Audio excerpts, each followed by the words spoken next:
Bien, mes chers collègues, voilà, les photographes vont sortir.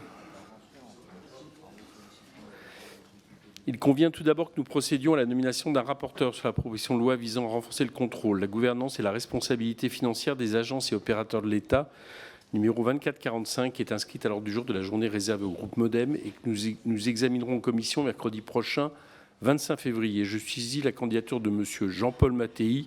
Je suppose qu'il n'y aura pas d'opposition. Il en est ainsi décidé. Comment ? Il y a une opposition ? Ah bon, d'accord, pardon. Voilà, on est d'accord. Nous recevons ce matin le gouverneur de la Banque de France, M. François Villeroy de Galhau.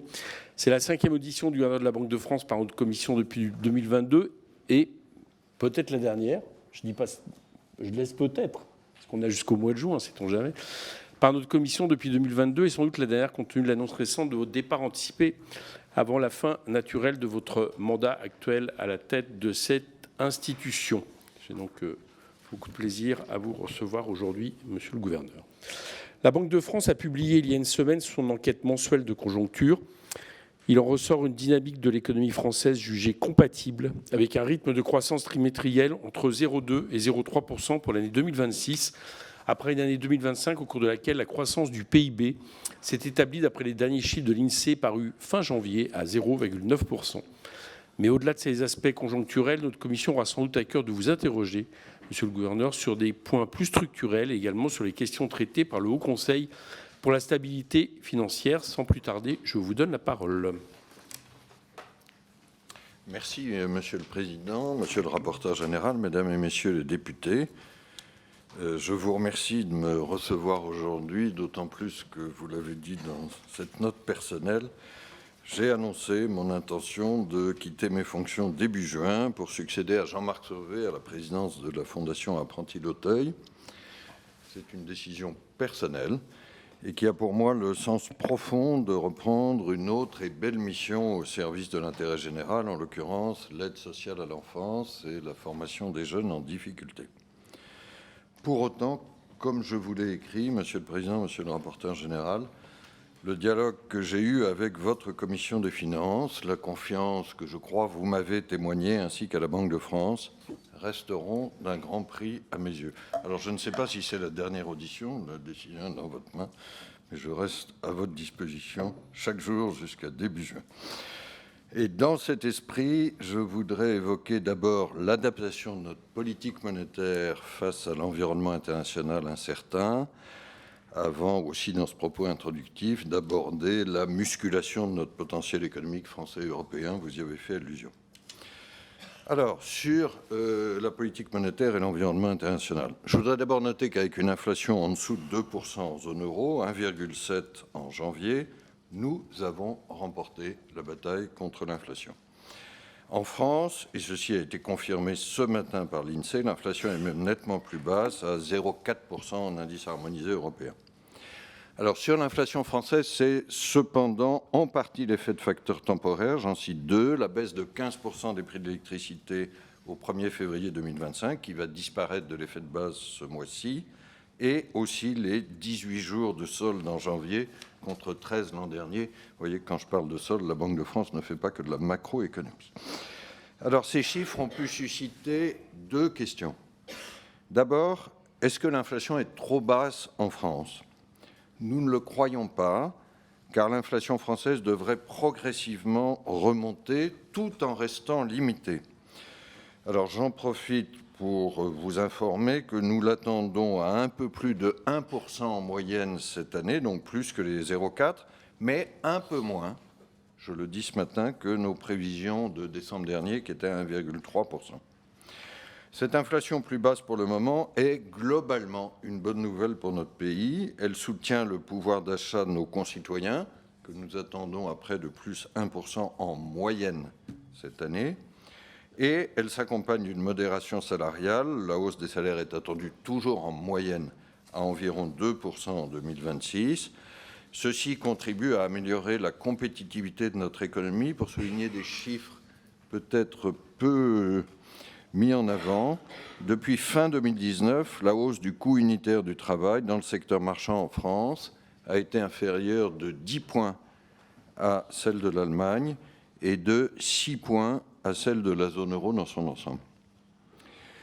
Je voudrais cependant relever, à propos des séquelles de l'inflation passée, que nous restons vigilants et mobilisés face à la remontée du surendettement depuis 2 ans, à environ plus 10% par an, et en particulier chez les jeunes. Nous y reviendrons sans doute dans notre échange. La seconde question parfois soulevée, c'est de savoir si notre politique monétaire ne serait pas devenue trop restrictive. Alors, avec le Conseil des gouverneurs, début février, nous avons décidé à l'unanimité de maintenir nos taux d'intérêt à 2%. Je note qu'après 8 baisses, le taux directeur de la BCE est ainsi nettement plus bas que les taux américains à 3,64 ou britanniques à 3,75. Mais, si notre politique monétaire est bien positionnée, elle ne peut pas et elle ne doit pas être figée. Je reste très attaché, vous le savez, à ce que j'appelle le pragmatisme agile, nourri par les données et par les prévisions. Alors, à cet égard, il peut y avoir certains risques à la hausse sur l'inflation, mais ma conviction demeure que les risques à la baisse sont plus importants. Et je voudrais ce matin souligner à ce titre 2 points d'attention. D'abord, l'évolution du change. La Banque centrale européenne n'a pas d'objectif de change, mais celui-ci est évidemment important pour les perspectives d'inflation et d'activité. Alors, la situation actuelle reflète plutôt l'affaiblissement du dollar qu'une appréciation spécifique de l'euro, et avec 1,18 $ pour 1 euro, celui-ci se situe en niveau, je souligne niveau, pratiquement à sa moyenne historique depuis sa création en 1999. Pour autant, notre Conseil des gouverneurs va rester très vigilant sur les tendances, et j'insiste plus sur les tendances que sur les niveaux. Les marchés financiers ont de bonnes raisons d'avoir moins confiance dans les actifs en dollars au vu des incohérences et des imprévisibilités de la nouvelle politique américaine. Et la nomination probable de Kevin Warsh à la tête de la Federal Reserve lève heureusement une partie des doutes sur l'indépendance de celle-ci, mais ne lève pas l'hypothèque sur la politique monétaire qu'elle mènera. Ensuite, deuxième facteur ou risque à la baisse, nous suivons attentivement l'évolution des importations chinoises qui sont susceptibles d'exercer des effets désinflationnistes. Je vous donne 2 chiffres sur les 6 derniers mois de 2025 par rapport à la même période de 2024. Les importations chinoises en zone euro ont augmenté de plus de 11% en volume, tandis que leurs prix ont reculé de plus de 10%, y compris du fait du change. Et bien sûr, ces 2 effets s'ajoutent, l'effet volume et l'effet de baisse des prix. Pour conclure ce premier point, je vais cependant le dire simplement, aujourd'hui, la politique monétaire n'est pas ou n'est plus l'enjeu essentiel de la politique économique.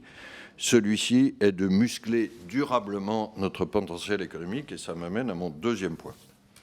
Alors, je commence effectivement, Monsieur le Président, par la conjoncture. En France, l'activité économique est résiliente, mais pas suffisante. Croissance économique positive en 2025 à 0,9%, qui a démenti les craintes initiales de récession, souvenez-vous.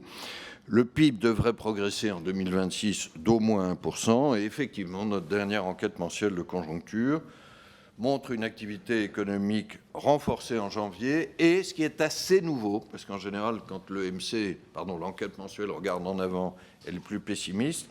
Là, l'activité est attendue bien orientée pour février, notamment dans l'industrie, où elle est tirée par les secteurs de la défense et de l'aéronautique. Je note au passage qu'il y a une spécialisation industrielle française plutôt favorable.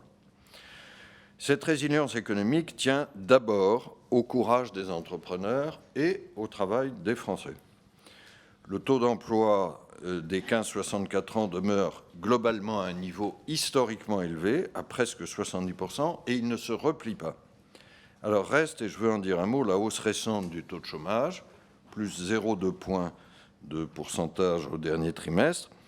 Elle est concentrée, vous l'avez vu, sur la tranche des 15-24 ans, et elle tient plutôt à une participation accrue des jeunes au marché du travail. Il y a cependant de moindres embauches des entreprises, expliquées en partie seulement par la baisse assez justifiée de certaines subventions budgétaires à l'apprentissage. Alors, c'est une alerte récente, mais elle ne doit pas occulter les progrès durables de l'emploi en France. Depuis 2014, nous avons réussi collectivement, c'est vraiment un succès collectif français, à créer 3,2 millions d'emplois nets et à faire reculer le taux de chômage de plus de 10% à 7,9% aujourd'hui. Mais ce qu'il faut maintenant, c'est muscler la croissance. Muscler la croissance en France comme en Europe. Je vais résumer très simplement notre défi commun aux Européens. Au début de ce siècle, notre croissance potentielle, la vitesse de croisière de l'économie, était 2% par an. Elle a, en une génération, diminué de près de moitié à 1,1% en France, tandis qu'elle se situe à 2,2% aux États-Unis. Alors, nous en avons parlé souvent, je redis une conviction, la clé de cette croissance n'est pas la relance budgétaire. La France a les dépenses publiques les plus élevées d'Europe, le déficit public le plus élevé de la zone euro et la dette publique qui continue d'y augmenter le plus vite. L'effet est même désormais inverse, tout ce qui réduira l'incertitude fiscale et budgétaire en nous ramenant de façon crédible et prévisible vers le seuil de 3% de déficit en 2029, améliorera la confiance des entrepreneurs et des ménages. Je ne dirai donc aujourd'hui rien de nouveau sur le budget français, au moins dans mon propos introductif. Mais je parlerai plutôt de musculation et de souveraineté économique européenne. Je vais juste relever un paradoxe assez désolant, je crois que nous le constatons tous. Notre pays est affaibli par ses divisions et sa perte de crédibilité budgétaire au moment même où, sur cette autonomie européenne, les idées françaises de longue date, depuis le général de Gaulle, s'imposent à nos partenaires. Alors, si je dois résumer le défi actuel, il y a plus de 25 ans, l'Europe a conquis sa souveraineté monétaire avec le formidable succès de l'euro, aujourd'hui soutenu par 76% des Français. L'heure est venue de la souveraineté économique et financière. Et s'il y a une leçon à retenir de l'administration Trump, c'est qu'il faut agir plus vite, plus fort, plus clair. Les dirigeants européens se sont réunis jeudi dernier sur la mise en œuvre des rapports Draghi et l'État. Mais pour faire de notre Europe bien plus qu'un marché, il faudra bien plus que des mots, de la détermination et une exécution rapide dès le Conseil européen de mars.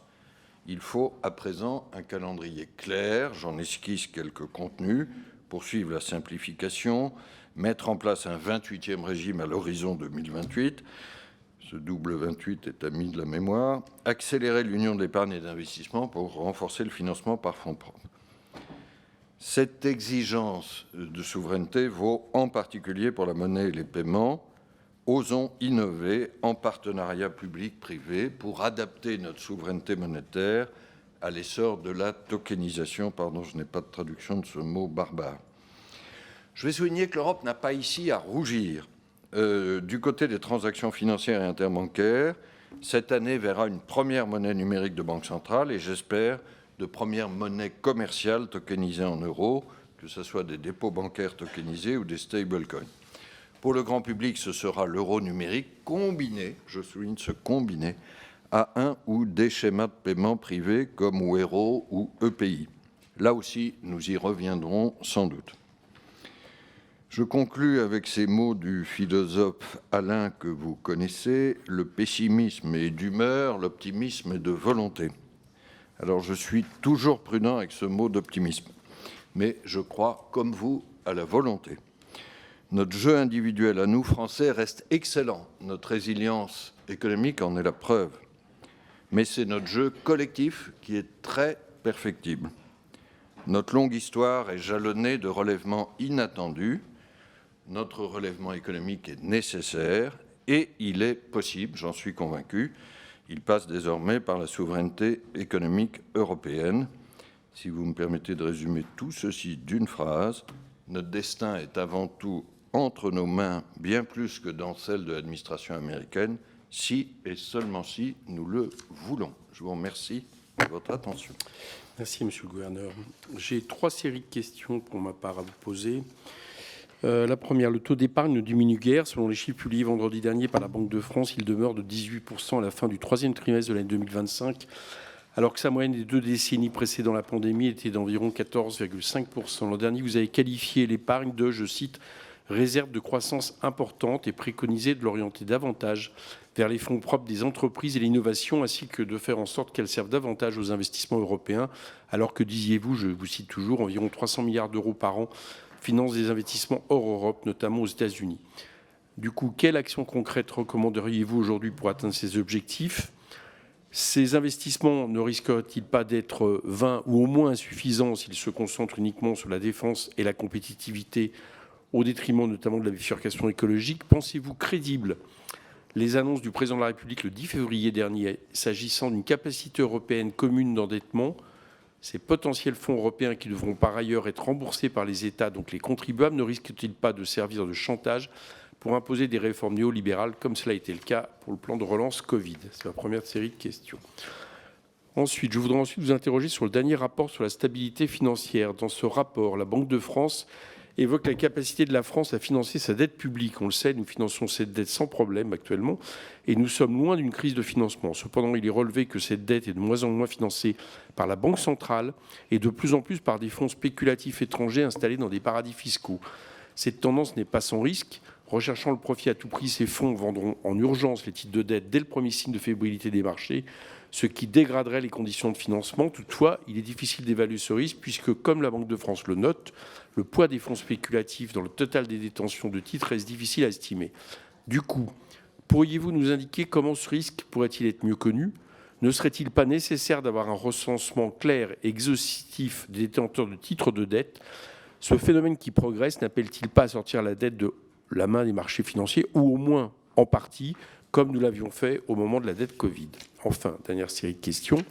Je voudrais aborder la question de l'accès à l'argent liquide. Comme le rappelait la Banque de France cet été, les revenus des principales banques françaises sont historiquement élevés. Avec plus de 35 milliards de bénéfices cumulés l'année 2025 aura été exceptionnelle pour les grandes banques françaises. Pourtant, elles décident de fermer des agences bancaires dans des territoires ruraux. En 5 ans, ce sont près de 8000 distributeurs qui ont ainsi disparu. C'est d'autant plus inacceptable que les banques font payer à leurs clients des frais de bancaires élevés qui sont censés financer ce type de service. 2 propositions ont récemment été examinées par le Parlement afin de garantir une présence minimale de distributeurs et lutter contre ces dynamiques, alors que la seule raison de ces disparitions des distributeurs est la volonté des banques de dégager une rentabilité de court terme. Il me semble effectivement nécessaire de corriger ces différences de marché et de réguler ces services d'intérêt général. Quel pourrait donc être le rôle de la Banque de France pour garantir un maillage suffisant? Et je passe tout de suite la parole au rapporteur général et je vous inviterai ensuite à répondre à ces 2 premières séries de questions du rapporteur et de moi-même. Merci.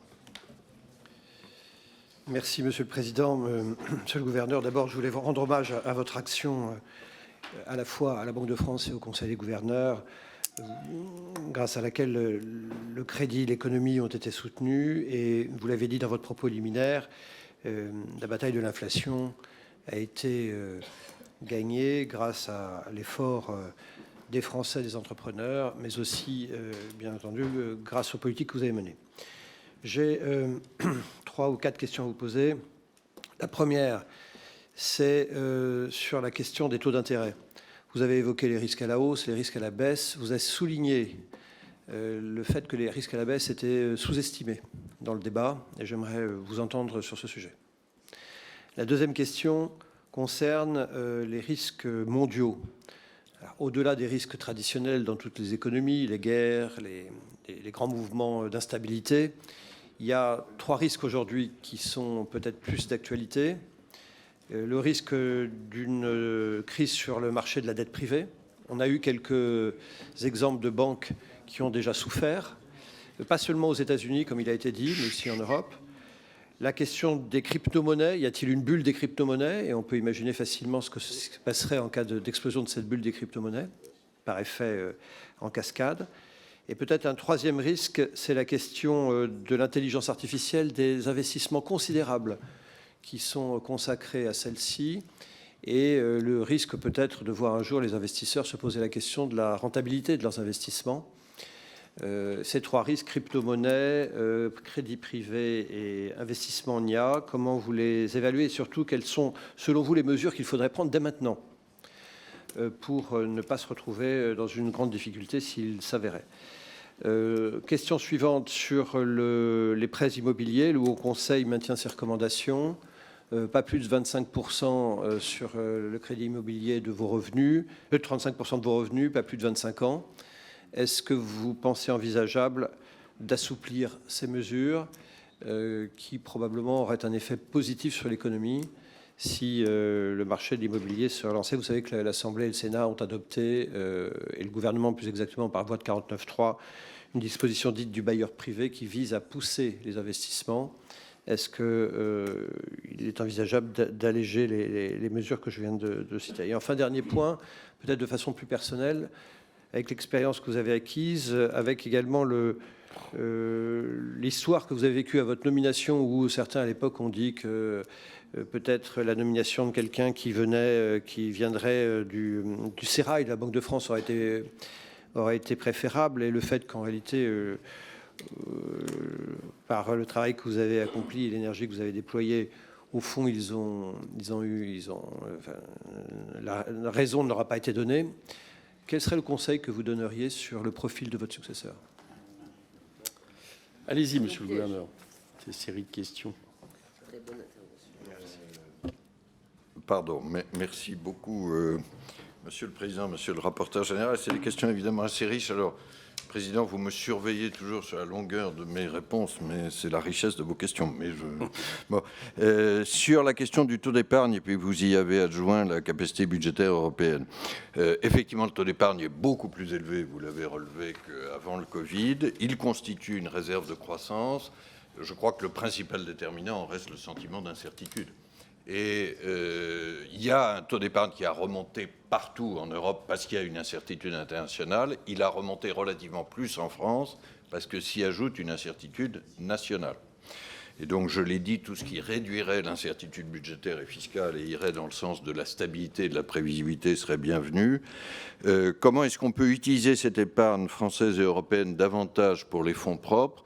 Vous avez cité effectivement le chiffre d'excédent net d'épargne sur l'investissement chaque année pour l'Union européenne à 300 milliards, c'est même 400 milliards désormais. Peut-être deux choses là-dessus. D'abord, il faut que ça serve pas seulement pour la défense, mais aussi, nous l'avons toujours souligné, pour au moins deux autres causes que sont le climat, enfin la transition énergétique et le numérique. Et les chiffrages du rapport Draghi mettent plusieurs centaines de milliards de besoins là-dessus. Et deuxièmement, effectivement, le retard d'innovation de l'Europe tient largement, pas uniquement, mais largement au retard de fonds propres. Je rappelle un chiffre peu connu mais essentiel. Les fonds propres des entreprises américaines rapportés au PIB américain, c'est 220%. Les fonds propres des entreprises européennes, c'est entre 80 et 90%. Moins de 2 fois moins. Or, quand on a moins de fonds propres, on prend moins de risques. Sur la façon de faire, moi j'ai eu l'occasion de détailler un certain nombre de propositions. C'est lié à la fameuse union d'épargne et d'investissement. Je crois qu'une supervision harmonisée européenne des marchés financiers aiderait à passer à l'échelle européenne, qu'évidemment tout ce qui développerait des produits retail vers les fonds propres, y compris avec de l'épargne retraite, aiderait, qu'il faut pousser des fonds de capital risque européens beaucoup plus importants. Je rappelle que le premier fonds de capital risque européen, qui se trouve être suédois en dehors de la zone euro, est plus petit que le 10e fonds américain. On a là une des grandes explications de notre difficulté à accompagner la croissance des scale-up. Enfin, sur la capacité d'endettement européenne, je ne commenterai pas, je ne le fais jamais, les propos du président de la République. Je relève simplement qu'il est essentiel de lever un malentendu avec nos partenaires, qui est qu'une capacité d'endettement européenne, ça n'est pas une façon de leur transmettre, pardon, je vais employer un mot correct, oui, le rapporteur général dit refiler, notre problème budgétaire national. Alors vous savez que cette ambiguïté pèse beaucoup. Pour autant, je crois qu'un endettement européen, par exemple, sur des initiatives nouvelles en matière de défense, pourrait être justifié. Je renvoie à un excellent papier qui a été fait par 3 économistes, dont Hélène Ray en France. Sur le rapport sur la stabilité financière, vous avez tout à fait raison sur le poids croissant des fonds. Alors on a un petit problème de traduction, parce qu'il s'appelle hedge funds en anglais. Alors vous l'avez traduit par fonds spéculatifs. Hedge funds, c'est plutôt des fonds qui prennent davantage de risques, mais voilà, ce problème de traduction n'est pas totalement neutre. Il reste que le phénomène est général, pas seulement en France, hein, je le souligne, c'est hedge funds. joue un rôle de plus en plus important dans la dette souveraine, et effectivement, nous manquons de connaissances. Donc ça, je crois que ça doit être un des travaux prioritaires qui ne peut se concevoir qu'à l'échelle internationale, en particulier dans le cadre du Conseil de stabilité financière. Alors, ils peuvent être, comme la langue d'Ésope, la meilleure et la pire des choses. C'est-à-dire, quand ils viennent investir, ils contribuent à la liquidité de la dette publique et ils sont évidemment des prêteurs parmi d'autres. Ceci a aussi contribué à la très bonne liquidité de la dette française qui nous a relativement protégés depuis 2 ans. Reste qu'ils sont beaucoup plus volatiles et donc je crois qu'il est important de garder des investisseurs de long terme comme par exemple les assureurs vie. Sur l'accès des Français à l'argent liquide, je crois que c'est effectivement un sujet important. Je vais nuancer un peu ce que vous avez dit sur les profits élevés des banques françaises. Quand vous les comparez aujourd'hui aux banques européennes ou aux banques internationales, nous avons un peu décroché. Alors, le cycle des bénéfices bancaires, il est largement lié au cycle des taux d'intérêt, mais notamment compte tenu de la part des taux fixes dans l'économie française, qui est plutôt une bonne chose, les banques françaises ont beaucoup moins bénéficié du cycle de taux d'intérêt que les banques européennes. C'est évidemment important qu'on reste puissant et compétitif dans le secteur financier. Au passage, c'est quand même un des atouts de l'économie française en Europe. Les plus grandes banques françaises ou les plus grands assureurs français sont au premier rang en Europe. Il faut être effectivement très attentif à la présence des distributeurs. Vous savez, c'est quelque chose que nous suivons de près. Nous publions chaque année au mois de juillet un rapport là-dessus.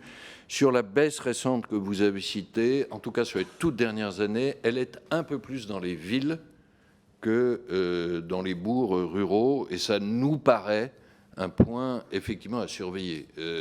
Si dans une ville moyenne ou dans une ville comme Paris, on supprime un certain nombre de distributeurs, qui coûtent, je crois qu'il n'y a pas de diminution à l'accès des Français, mais nous surveillons ça de près. Est-ce qu'il faut aller jusqu'à des propositions de loi et un rôle central de la Banque de France en la matière?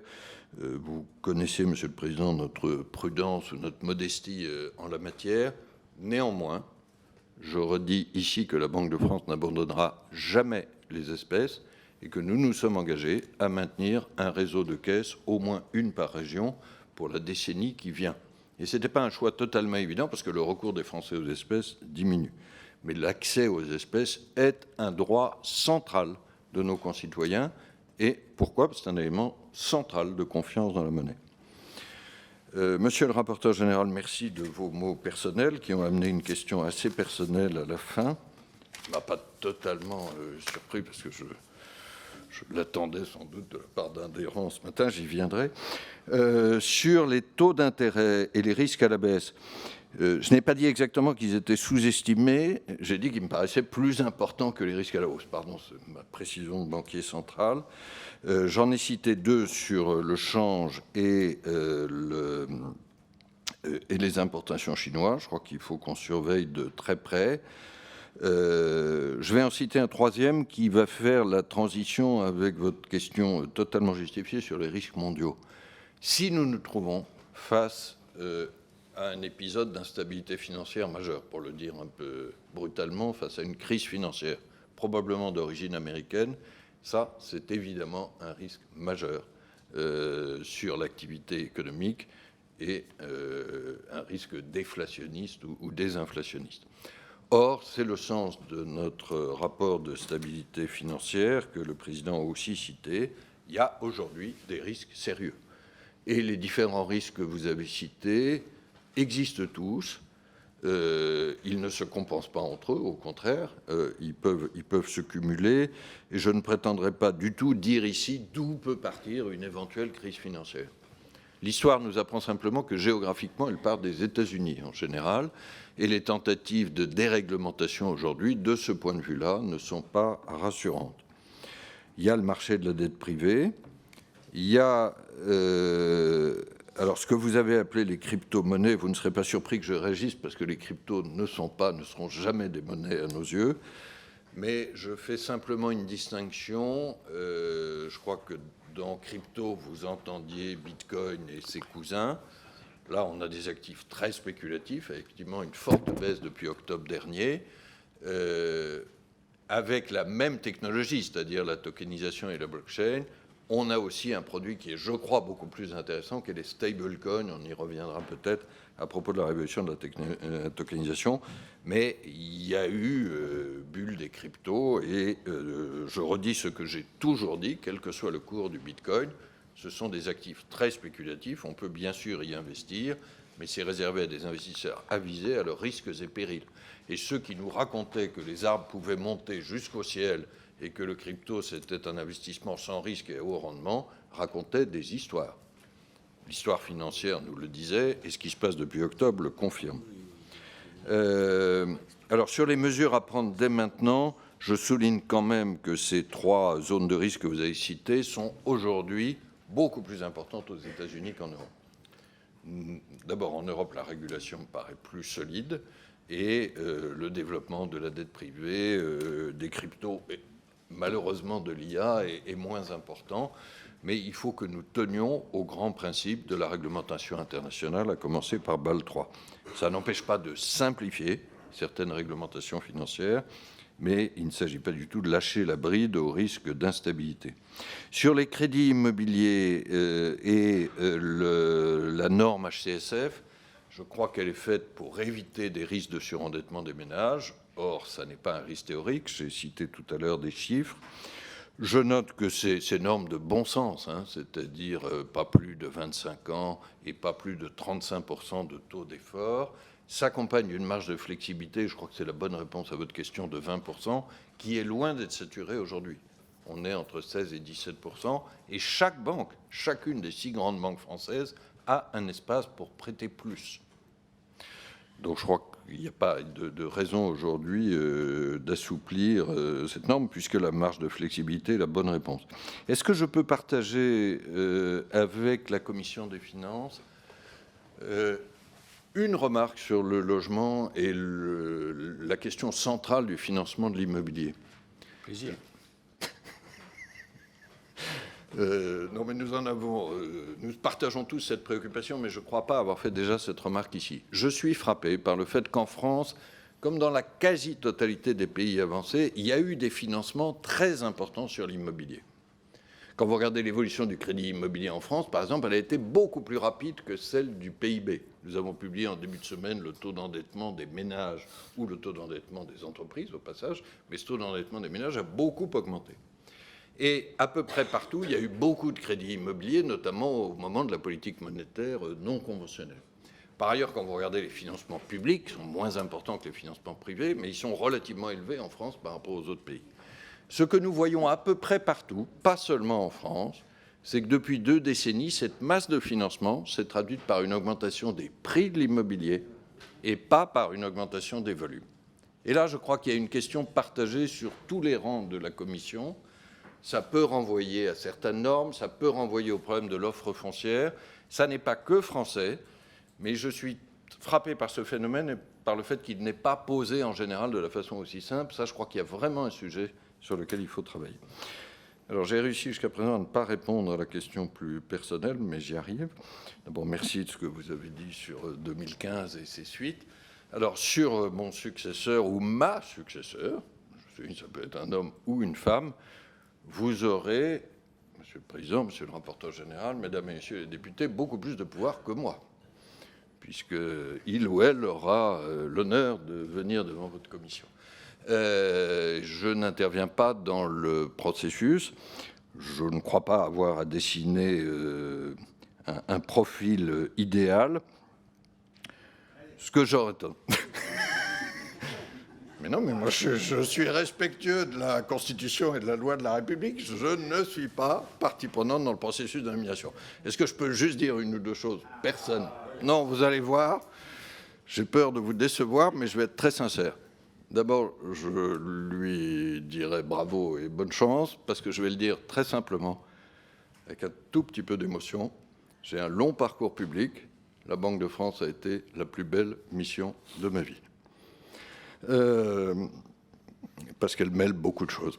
Et ensuite, il faut évidemment la compétence, il faut l'indépendance qui fonde la crédibilité et l'expertise, et l'indépendance à plusieurs dimensions. Effectivement, en 2015, on avait mis en doute mon indépendance économique.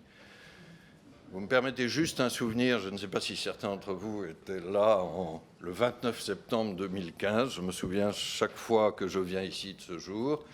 J'avais pris un engagement, Monsieur le Président, pardon, c'est une question personnelle. J'avais pris un engagement de votre commission, c'est de servir en homme droit et en homme libre. Si j'ai une petite fierté, et pardon, je vais la refermer très vite, c'est qu'après, plus personne n'a mis en doute cet engagement. Donc l'indépendance, et puis je crois qu'il faut être ancré en Europe, puisque le cadre de l'action de la Banque de France se situe dans les traités et bien sûr dans l'euro, qui est un formidable succès collectif. Bien. Charles de Courson s'étant abstenté, je ne suis pas sûr qu'il y avait quelqu'un en 2015 parmi nous ici. Si. Voilà, 2 personnes. Donc, voilà. Donc ils peuvent témoigner. Mais vous je n'ai jamais connu le secret des votes. Mais vous l'avez noté. Vous l'avez noté, c'est bien parce que vous allez passer votre successeur ou successeur va passer devant cette commission. Je pense que ça devrait être élargi pour toutes les institutions financières, personnellement. On ne voit pas ce dont vous parlez. Allez, le Rassemblement national. Monsieur Tanguy, peut-être. Allez-y. Oui, merci, Monsieur le Président. Bonjour, Monsieur le Gouverneur. Vous transmettrez déjà nos amitiés, nos inquiétudes à Madame Lagarde, qui elle est aussi victime, visiblement, d'une épidémie de démission, dont visiblement la cause est Emmanuel Macron, un agent pathogène, effectivement très problématique. Alors, vous avez parlé de beaucoup de choses aujourd'hui, mais pas de politique monétaire, très peu. Déjà, l'euro fort. Vous dites que l'euro est à son taux moyen, c'est pas vrai. Selon le taux effectif de change depuis 1994, l'euro est à son plus haut niveau parmi toutes les autres monnaies. Il est surévalué de 20 à 25% par rapport au yuan, une surévaluation de 10% par rapport au dollar depuis avril 2022. Il est 15% plus haut que son taux moyen. Donc pourquoi est-ce que vous avez dit ça? Et surtout, l'euro fort pose énormément de problèmes, parce qu'à partir du moment où vous dites qu'il faut plus de compétitivité, par exemple, si vous tous les efforts salariaux que vous faites, parce que vous avez parlé d'une différence d'1 point entre l'inflation de l'année prochaine et les hausses de salaire de cette année, bon, si vous avez un effort de 1 point sur les salaires, qu'elle est écrasée par une inflation monétaire, enfin artificiellement, une guerre des monnaies de 10% sur le dollar et de 20% sur le yuan, bon, on ne va pas faire 20 ans de modération salariale. En tout cas, bon courage pour le dire au peuple français. Donc, je ne sais pas pourquoi vous avez pris cette position. J'aimerais avoir plus d'explications sur la politique de l'euro fort assumée de la BCE. Vous dites que ce n'est pas dans le mandat, mais vous en félicitez. En tout cas, beaucoup de gouverneurs d'autres pays s'en félicitent. Ce n'est pas très logique. Vous n'avez rien dit sur la décision extrêmement grave de Madame Lagarde, et je pense que si vous n'avez rien dit, c'est parce qu'elle est extrêmement grave, d'accorder des lignes de crédit de 50 milliards d'euros à toute banque centrale étrangère, y compris au continent, sans condition ou presque, seulement d'apporter des titres de garantie, et notamment des titres de garantie de la dette de membres de l'eurozone. Donc en fait, la garantie, ça va être notre propre dette. C'est très intéressant. Donc pourquoi est-ce que vous n'avez rien dit sur cette nouvelle politique de Mme Lagarde? Pourquoi cette décision a été prise, en plus 3 jours avant de démissionner? Et pourquoi est-ce que la Banque Centrale Européenne se mêle de mettre à disponibilité dans le monde entier des liquidités pour des banques centrales étrangères, sans condition, une fois de plus? Ça avait été fait pendant le Covid pour des pays membres du continent européen, mais alors là, c'est visiblement, en tout cas selon les Échos, sans condition. Et qu'est-ce que vous pouvez nous dire du mécanisme choisi de pension livrée? J'aimerais bien savoir quel est votre avis sur ce mécanisme quand même très préoccupant. Autre question sur l'objectif d'inflation. Alors vous dites, depuis qu'on est élu, alors là vous avez dit, donc l'objectif c'est 2%. Quand ça va être 0,4%, donc un facteur 5, c'est pas grave et c'est pas notre faute.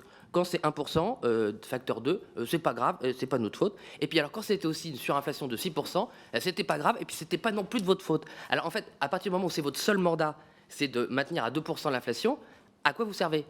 Alors moi, ma politique, vous, collectivement, pas vous personnellement évidemment, moi, mon avis, c'est que la Banque Centrale Européenne en fait ne sert à rien et en fait ne sait pas ce qu'elle fait. Et que vous vivez sur les pérégrinations des décisions de la Fed, notamment. Mais voilà, c'était à partir du moment où vous avez échoué constamment sur votre objectif d'inflation, sauf par hasard. Alors, une horloge donne la bonne heure 2 fois, même quand elle est cassée. Alors, il arrive que par hasard, l'inflation soit de 1,8, 2,2, parce que ça tombe comme ça. Mais en fait, sinon, c'est pas du tout sur votre objectif d'inflation. Donc, il y a un moment, on peut dire c'est populiste, c'est méchant, c'est pas gentil, c'est pas aimable, on est entre gens très bien. Moi, j'aimerais bien savoir pourquoi, quand on a un objectif d'inflation et qu'il est constamment en échec encore cette année, facteur 5 cette année, facteur 2 l'année prochaine pour la France, c'est normal, c'est pas grave, c'est pas notre faute. Non, c'est de ma faute. Monsieur le rapporteur. Monsieur le gouverneur, pardon. Excusez-moi, j'ai eu un trou parce que j'ai zappé sur le chronomètre et j'en suis désolé. Alors, Monsieur Tanguy, j'ai lu une rumeur concernant Madame Lagarde. Moi, je l'ai découvert, ça ne me paraît pas être une information. Et je laisse la BCE commenter, mais c'est une rumeur, me semble-t-il. En ce qui me concerne, moi, je redis que c'est une décision personnelle, en homme libre. Je demande simplement qu'on la respecte. Personne ne m'a demandé de partir. Et tous ceux qui me connaissent savent que si on me l'avait demandé, j'aurais refusé. Voilà, je n'ai rien à ajouter, mais je demande qu'on respecte ma décision personnelle. Sur les questions que vous avez posées à propos de la politique monétaire, le taux que j'ai cité, monsieur le député, c'est la parité nominale euro-dollar. Je ne prétendais pas citer autre chose. Il se trouve qu'elle est aujourd'hui à sa moyenne historique à 1,18. Mais vous avez raison, il faut aussi surveiller le taux effectif de change. Je n'ai jamais plaidé une politique de l'euro fort. Et parmi mes collègues gouverneurs que vous avez cités, il peut y avoir une diversité d'opinions. J'espère que vous me donnerez acte que j'ai toujours été de ceux qui ont mis l'accent sur la sensibilité du change. Et quand je dis que notre politique ne doit pas être figée, quand je dis que les risques à la baisse sur l'inflation nous paraissent aujourd'hui plus importants que les risques à la hausse, je crois que je montre un pragmatisme et une agilité potentielle tout à fait significatif. Alors j'en profite peut-être, je vais revenir sur ces prêts aux banques centrales étrangères, mais j'en profite pour revenir sur la question par rapport à l'objectif d'inflation et est-ce que la BCE est utile. Bon, d'abord, je me permets de rappeler que l'euro a un soutien d'une très très large majorité des Français, à 76%, à travers l'ensemble du spectre politique. Donc j'ai l'impression que les Français sont assez attachés à l'euro et à l'institution qui en assure le bon fonctionnement. Nous avons, c'est vrai, un objectif de 2% d'inflation pour l'ensemble de la zone euro. Et nous apprécions sur l'ensemble de la zone euro. Et par rapport à ça, vous me permettrez de dire, sans autosatisfaction, que depuis mai dernier, mois après mois, nous sommes extrêmement proches de ce 2%. Donc effectivement, la Banque centrale européenne est à son objectif. Alors, parfois on dit, oui, mais par rapport à l'inflation en France aujourd'hui, les taux d'intérêt seraient trop élevés. Je vais là-dessus souligner 2 points. Le premier, c'est que heureusement que nous regardons la zone euro dans son ensemble, parce que quand vous regardez l'épisode inflationniste, il y a eu des moments, souvenez-vous, où l'inflation en Allemagne ou ailleurs était beaucoup plus élevée qu'en France. Et si on avait regardé la situation dans tel ou tel autre pays, on aurait été conduit à remonter trop les taux d'intérêt. Et puis surtout, quand on apprécie le niveau approprié des taux et ce qu'on appelle taux réels, c'est-à-dire les taux nominaux moins l'inflation, sur les années à venir, il ne faut pas regarder l'inflation instantanée, il faut regarder l'inflation prévisionnelle dans les années qui viennent en France. Or, l'inflation prévisionnelle nous fait revenir vers la cible de 2% à horizon de 2 ans à peu près. Donc sur les 10 prochaines années, le taux d'intérêt réel en France n'est pas du tout inadapté.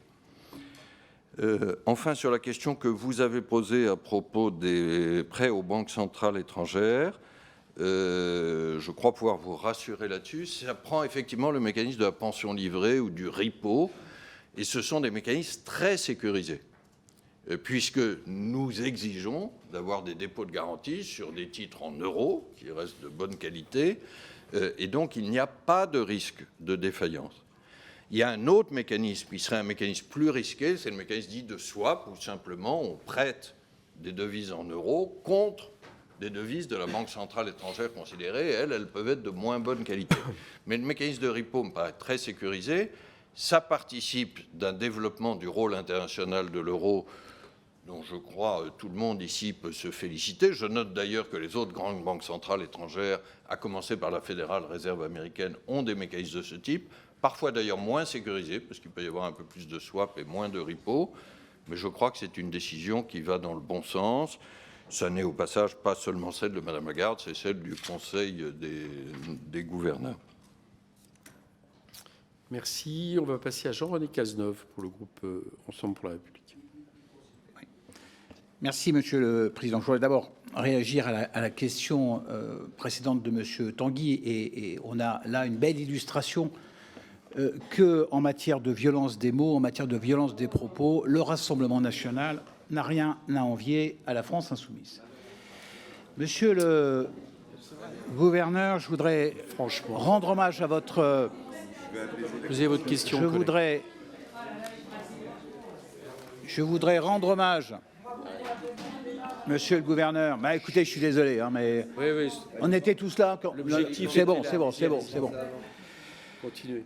Monsieur le gouverneur, je voudrais rendre hommage à votre action. J'ai eu le grand plaisir de travailler avec vous quand j'étais rapporteur général de manière encore plus proche. Saluer votre indépendance, votre humilité, votre hauteur de vue et votre humour.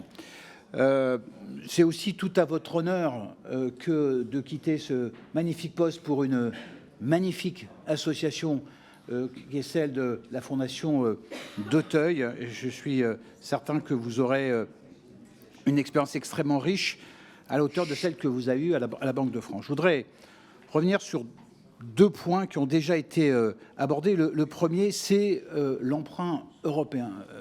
Vous l'avez dit aujourd'hui, nos concurrents sont la Chine et les États-Unis. Nous avons un problème de commerce extérieur, un problème d'importation, de balance. La réponse à la Chine et aux États-Unis ne peut se faire qu'au niveau européen. Et donc, voilà, je voudrais en savoir plus sur cet emprunt européen en particulier. Vous avez dit, et vous avez raison, je ne peux que vous rejoindre, que la dépense publique française était aujourd'hui à ses limites et n'était en aucune manière un levier supplémentaire. Deuxième point et deuxième et dernière question, vous avez souligné la résilience de l'économie française. Nous sommes dans la phase budgétaire que vous connaissez. Nous avons rehaussé les impôts sur les grandes entreprises. Les grandes entreprises sont celles qui sont dans la compétition internationale. Est-ce qu'on n'a pas là le risque, je sais que vous n'aimez pas beaucoup commenter le budget, mais est-ce qu'on n'a pas là le risque d'affaiblir un peu notre pays au moment où ces enjeux commerciaux sont aussi importants? Je vous remercie. Monsieur le rapporteur. Monsieur le gouverneur. Je vais finir par le prendre comme un compliment, Monsieur le Président. Vous pouvez, vu la qualité de notre rapporteur général, vous pouvez. Il n'y a pas de souci. J'attends Monsieur le rapporteur général la prochaine fois. Et moi, je suis plus aimable que certains. Allez-y. Bon, Monsieur le député, merci de votre mot personnel. Vous me permettez quand même de formuler un souhait. C'est que ma décision personnelle et l'indépendance de la Banque de France ne soient jamais un objet de polémique politique dans cette commission. La Banque de France est au service de tous les Français avec une pleine indépendance et elle le restera. Alors, à propos de... Et puis, si vous voulez bien, on a assez parlé de moi. Donc, maintenant, je reviens sur vos questions. Sur l'emprunt européen, je vais compléter peut-être ou prolonger ce que je disais au président tout à l'heure. Je crois qu'un emprunt européen peut avoir un sens, mais ça n'est pas la seule réponse. Il peut avoir un sens à deux conditions que je souligne. Ça ne doit jamais être vu comme une façon de transférer notre problème de dette. C'est probablement évident ici. Vous savez comme moi la considérable suspicion qui existe ailleurs en Europe, et pas seulement en Allemagne. La deuxième condition, c'est que cet emprunt européen serve à une offre européenne, à une politique européenne. Alors, si on prend l'exemple de la défense, nous mesurons tous la difficulté par rapport à des capacités nationales installées. Et heureusement, elles ne sont pas négligeables en France, mais à faire émerger une offre européenne. C'est là que j'ai cité le papier d'Hélène Rey et d'autres. C'est qu'ils proposent de le faire sur ce qui serait des nouveaux domaines en matière de défense où l'Europe est en retard, par exemple les drones et les satellites. Je ne suis pas un spécialiste du sujet, mais je crois qu'un emprunt européen n'a de sens que s'il permet de faire émerger une politique industrielle européenne, et c'est sans doute plus facile dans des domaines innovants. Alors, sur la résilience et les décisions budgétaires et fiscales face au contexte international, oui, j'ai dit que je ne reparlerai pas du budget aujourd'hui. Je crois que vous avez dû faire face à des injonctions contradictoires, qui est comment est-ce que nous pouvons réduire le déficit, ce qui me paraît essentiel pour traiter enfin le problème de la dette et ramener la confiance des Français en ayant une maîtrise adaptée des dépenses et en trouvant quelques mesures fiscales. Voilà, je ne vais pas prétendre commenter le détail des mesures. Si je devais résumer, mais je ne suis pas l'autorité budgétaire, nous ne le sommes pas, je souhaiterais une forme de stabilisation des dépenses en volume. Je l'ai déjà dit devant cette commission, des dépenses publiques totales, c'est-à-dire État plus collectivité locale plus sociale. Or, vous savez que dans le budget 2026, il y a un freinage, mais on garde une augmentation en volume d'environ 1%. Et puis une forme de stabilisation fiscale. Alors, voilà, la surtaxe d'IS, elle existait l'année précédente, la garder. Je ne dis pas que ce soit un remède idéal, mais ça n'est pas un nouvel impôt. Voilà. Merci. Aurélien Lecoq pour la France Insoumise. Merci, Monsieur le Président. Monsieur le Gouverneur, je vais justement revenir sur la question des impacts du budget qui a été passé de force par 49.3. Ce budget, aujourd'hui, c'est aux alentours de 35 milliards de coupes budgétaires en tendanciel, prenant en compte l'inflation. Avant l'adoption de ce budget, l'OFCE nous indiquait qu'un budget de ce niveau-là de coupes et d'efforts devrait diviser la croissance par 2. Ils estimaient une croissance à maximum 0,7%. Aujourd'hui, vous nous dites une croissance à 1%, comme le gouvernement, et alors même que, même au FCE, nous indiquait que le budget nous coûterait 0,3-0,8 points de croissance, 0,4 points par unité de consommation et 1,6 points d'investissement des entreprises avec une augmentation du chômage. Je voudrais donc vous poser la question, selon vous, sur l'analyse de la croissance. Quel est le coût en termes de croissance du budget tel qu'il a été adopté? J'en viens maintenant à une deuxième question qui concerne la gestion de la Banque de France. Hervé Gonsard, le directeur général des services à l'économie et au réseau de la Banque de France, ancien DRH et membre du comité exécutif, a été dénoncé par des syndicats de votre institution pour avoir diffusé et la presse s'en est fait écho, pour avoir diffusé sur son compte institutionnel directement lié à la Banque de France, diffuser ou relayer des contenus d'extrême droite, racistes, sexistes, promouvant la guerre de civilisation, ces contenus représentant jusqu'à 30% de ces publications. Alors, une enquête a été ouverte au sein de la Banque de France.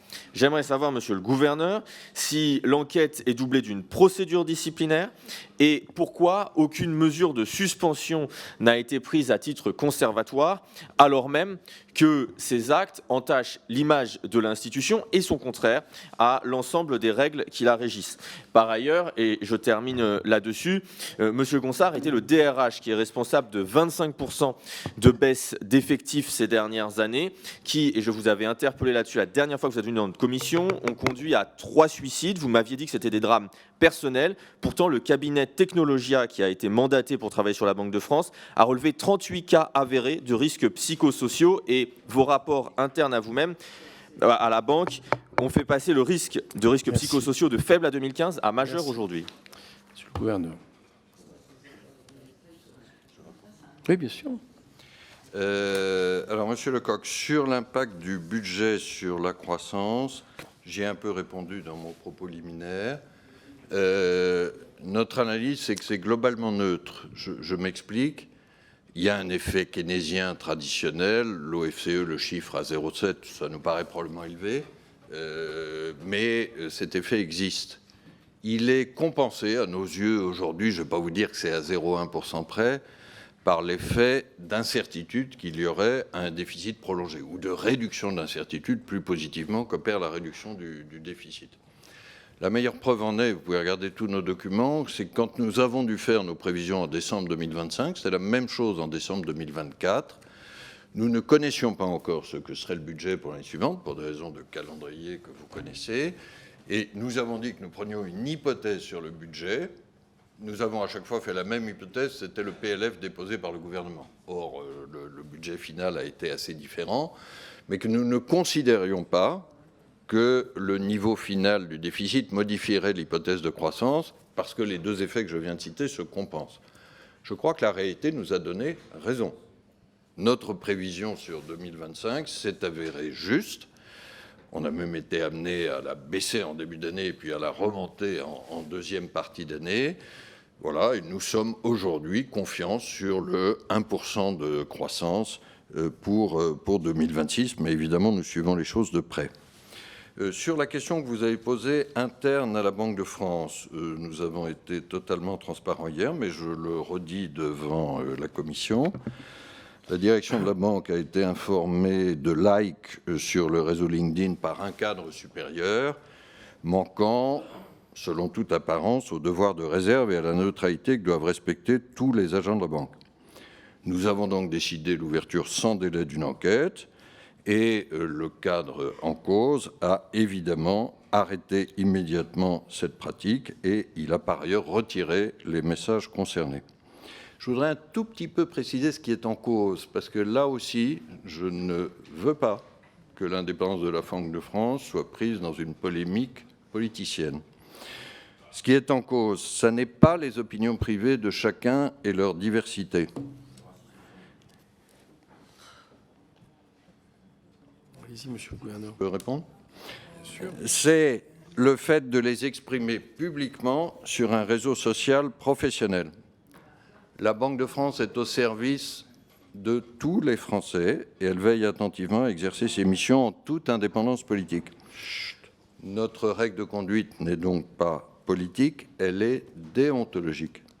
C'est l'objet de l'enquête, de déterminer la portée d'un manquement individuel, dans le respect du droit et des procédures, et les organisations syndicales de la Banque de France y sont les premières attachées légitimement. Dans le respect du droit et des procédures, il faut maintenant en attendre les résultats pour juger des conséquences à apporter. La Banque de France a rappelé par ailleurs, hier, à tous ses agents les règles de déontologie applicables. Je peux éventuellement vous donner une lecture de ce que nous avons publié hier, mais voilà, je vais veiller à votre temps. Monsieur le député, quant au lien entre la diminution des effectifs et les suicides, j'ai déjà eu l'occasion de dire ce que je pensais de ce lien faux. Estelle Mercier pour le groupe socialiste. Merci, Monsieur le Président. Chers collègues, Monsieur le Gouverneur, dans l'enquête mensuelle de conjoncture, nous voyons plusieurs choses qui sont intéressantes à analyser. Dans plusieurs secteurs, les entreprises décrivent des carnets courts et une visibilité faible. Les situations de trésorerie sont très basses par rapport à leur moyenne sur 10 ans, tant dans l'industrie que les services marchands. L'indicateur d'incertitude, si vous regardez le graphique, est très intéressant à regarder. L'effet François Bayrou, avec sa dramatisation de la dette, a créé un pic d'incertitude énorme en juillet 2025 et l'instabilité politique qui s'en est suivie jusqu'en octobre. On voit des pics d'incertitude très élevés et en baisse depuis. On ne peut pas vraiment dire que la politique des gouvernements successifs est œuvrée pour ramener la confiance dont vous avez parlé. On y voit également que dans l'industrie, le taux d'utilisation des capacités industrielles sont toujours inférieurs à leur moyenne sur 15 ans. Et en tant que Lorrain d'origine, vous avez sans doute constaté, comme moi, les nombreuses fermetures de nos entreprises lorraines, la désindustrialisation de nos territoires, notamment avec la liquidation dernièrement d'Ascométal Novasco et la perte de 650 emplois. Sur les TPE-PME, les baromètres indiquent que le frein dominant reste la faiblesse de la demande et des carnets structurellement bas par rapport à leur moyenne historique. À cela s'ajoute un durcissement de l'accès au crédit qui conjointement perturbe l'investissement de ces entreprises. Alors, Monsieur le Gouverneur, vous avez évoqué ne pas croire en la relance budgétaire, donc de la demande, en introduction. Je me permets de rebondir. Force est de constater que la politique de l'offre ne produit pas les résultats escomptés pour nos entreprises, et notamment les TPE-PME dans nos territoires. Au vu des carnets encore dégarnis, quelle serait votre lecture et vos recommandations pour faire face à ce déficit de demande ? Et en quoi la séquence de taux a-t-elle créé un durcissement du financement, notamment pour nos petites entreprises, un frein au développement de l'activité de ces entreprises dans nos territoires ? Je vous remercie. Merci. Monsieur le Gouverneur.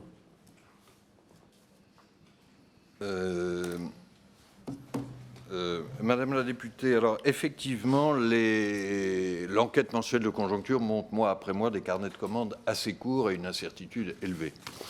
C'est lié au contexte international, je l'ai dit, et national que vous avez évoqué. Alors, je ne sais pas si je reprendrai l'expression d'effet François Bayrou. La réalité de la dette, elle est là, et les Français le savent. D'ailleurs, quand vous regardez les enquêtes d'opinion, nous les regardons aussi, la prise de conscience des Français sur la dette date plutôt du début de l'année 2024, et vous avez des très mauvaises nouvelles qu'il y a eu sur nos résultats. Il reste que nous sommes évidemment très sensibles, comme vous, aux entreprises en difficulté, et vous me permettrez cette complicité géographique, particulièrement en Lorraine. Pardon, si j'ai droit à une dernière note personnelle, je trouve que j'ai découvert ce matin dans C'est le jour, c'est le jour. Oui, mais j'ai dit que je m'arrêtais. J'ai découvert ce matin dans l'Est républicain un portrait sympathique sous le titre « La Lorraine comme refuge ». Mais je suis attaché à l'ensemble de la France. Alors, plus sérieusement et plus généralement, sur le nombre de défaillances d'entreprises, il se trouve que c'est la Banque de France qui le publie. Nous sommes sur un plateau haut depuis plusieurs mois. 68 500 à peu près défaillances d'entreprises. Alors, les défaillances d'entreprises, je vais y revenir, sont un indicateur important. Elles ne disent pas le tout de l'économie française parce qu'il y a en face des créations d'entreprises. Et il y a eu en partie, sur ces 68 500, un phénomène de rattrapage avec le fait qu'il y a eu un grand creux au moment du Covid. Je crois pour autant que nous devons rester très mobilisés. Je redis, et ça me paraît important pour l'ensemble de vos territoires, que la Banque de France est à disposition sur la médiation nationale du crédit, qui est souvent saisie trop tard. Nous avons relativement peu de saisines de la médiation du crédit, alors même que nous avons un taux de succès de 64%. Nous avons par ailleurs contribué à une charte de confiance signée la semaine dernière avec Bercy, un certain nombre d'organisations professionnelles, de façon à ce que les entrepreneurs, de plus en plus, sachent à qui s'adresser et s'adresser assez tôt. Je me permets d'insister très fortement sur cette dimension. Un entrepreneur en difficulté a quelquefois des difficultés, de la pudeur, une crainte avant de partager ses difficultés. Très souvent, c'est trop tard. Et malheureusement, ces deux mots résument beaucoup des problèmes. Sur le fond de la politique économique, j'ai toujours tendance à dépasser un peu l'opposition entre politique de l'offre et politique de la demande. Je note quand même, quand je regarde le rapport Draghi et la situation de nos partenaires européens, que c'est l'Europe globalement qui a un retard de productivité, d'innovation et de compétitivité. Alors, je n'identifie pas du tout la politique de l'offre à la seule baisse des impôts pour les entreprises. Ça, je crois que c'est une simplification que je n'aime pas plus que vous.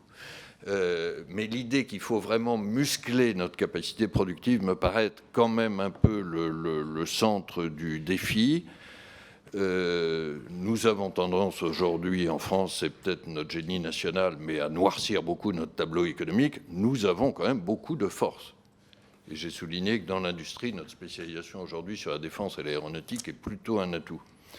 Pour autant, il faut évidemment aider la formation des salariés. Pardon, je vais dire des choses d'une grande banalité. Mais une politique de musculation, ça n'est pas qu'une politique de baisse d'impôts, ou pas principalement. C'est la formation des salariés, c'est l'intelligence artificielle, c'est le renforcement des fonds propres. Je crois que c'est tout ça qui doit constituer le cœur de notre réponse. Ça, c'est la réponse collective et un accompagnement individuel, ça, je crois y avoir beaucoup insisté, assez attentif à chaque entreprise en difficulté. Merci. Marie-Christine Dalloz pour la droite républicaine. Oui, merci, Monsieur le Président. Monsieur le Gouverneur, je confirme, j'étais présente en 2015 dans cette commission des finances et je me souviens très bien de votre engagement que vous avez respecté. Et les polémiques de l'époque n'avaient pas la saveur ou la hauteur, malheureusement, des polémiques de ce jour. Trois questions rapides. Premièrement, sur l'inflation. Vous avez dit qu'une des raisons qui avait fait que l'inflation avait été maintenue, c'était la baisse du prix de l'électricité. Or, vous le savez, il y a une modification prochaine qui arrive. Est-ce que vous pouvez nous dire quel serait l'impact de la hausse des prix de l'électricité, justement sur le niveau de l'inflation par rapport à la consommation des ménages et des entreprises. Question très générale, mais voilà. En deuxième question, vous avez parlé tout à l'heure, vous avez cité 2 secteurs dans l'économie française qui étaient porteurs, qui traînaient une certaine, enfin qui amenaient une dynamique, l'aéronautique et l'armement. Est-ce que vous, dans les défaillances que vous venez de citer, et c'est en lien avec la question précédente, est-ce que vous avez une vision des secteurs aujourd'hui plus fragiles, plus faibles, notamment dans les défaillances d'entreprises? Quels sont les secteurs sur lesquels on pourrait pousser avec des investissements d'avenir ou accompagner pour des projets futurs? Troisième question, et ce sera ma dernière, vous avez parlé de la nécessité d'aller vers une souveraineté économique et financière au niveau européen. Quels outils, à part les outils financiers que vous maîtrisez bien, quels outils seraient en capacité d'accompagner cette souveraineté économique, notamment et financière, de l'ensemble des pays européens? Et en conclusion, et je voudrais vous le dire très sincèrement, je vous souhaite à la Fondation des apprentis d'Auteuil à la fois un bel avenir, du plaisir et de la réussite. Monsieur le gouverneur. Merci là aussi de votre mot personnel. Sur les 3 questions, sur les prix de l'électricité, alors pardon si je n'ai pas été clair, ce à quoi j'ai fait allusion, c'est l'effet de base que nous allons voir, c'est-à-dire qu'il y a eu une baisse de 15% en février 2025, qui contribue dans les 11 mois suivants à la baisse de l'inflation et qui va disparaître par définition quand on intégrera février 2026 et que février 2025 va sortir du calcul. Sur l'évolution future des prix de l'électricité, j'avoue ne pas avoir de lueur particulière. Je ne sais pas s'il y aura des hausses ou des baisses, mais... sur votre deuxième question, en ce qui concerne les secteurs aujourd'hui plus fragiles dans les défaillances, il faut probablement que nous regardions d'un peu plus près par rapport à votre question. Ma réponse de premier rang, si j'ose dire, c'est que nous ne voyons pas aujourd'hui de secteurs qui soient plus particulièrement touchés que d'autres. Il est possible que le secteur du commerce de détail ou le secteur de l'hébergement-restauration, qui a connu des hauts et des bas, un bas au moment du Covid, un très haut en sortie, comme vous savez, soit aujourd'hui un peu plus touché, mais je le dis avec beaucoup de prudence. En tout cas, nous ne voyons pas de grandes différences sectorielles. Enfin, sur les outils de souveraineté européenne, au-delà des outils financiers, par définition, je suis moins compétent.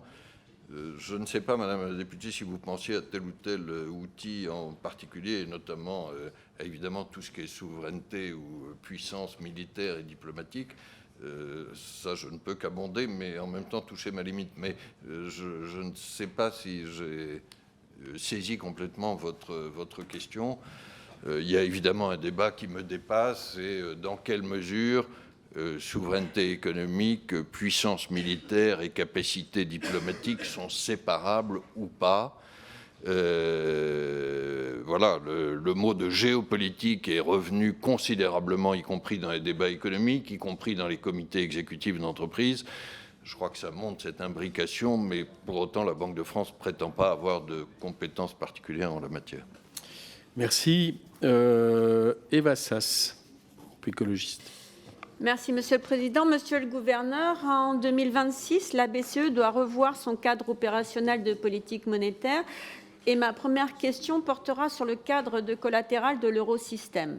Celui-ci sera bientôt mis à jour pour prendre en compte les risques climatiques. Cette mise à jour est particulièrement attendue étant donné les promesses de la BCE en la matière, et ce, dès 2021. L'ajout d'un facteur climatique est une excellente nouvelle, mais nous avons des réserves sur certains points. Tout d'abord, la mesure mise en place doit être calibrée pour assurer que les actifs contraires à la transition, comme les actifs d'entreprise développant de nouveaux projets fossiles, soient pénalisés, et ce, quelle que soit la maturité des titres en question. Les guidelines publiées semblent indiquer que cela ne sera pas le cas. Pouvez-vous nous expliquer pourquoi la méthodologie choisie semble ignorer le caractère intrinsèquement problématique des actifs bruns ? Par ailleurs, l'ajout d'un facteur climatique ne s'applique qu'à une toute petite partie des actifs éligibles, les actifs négociables sur les marchés et émis par des entreprises non financières.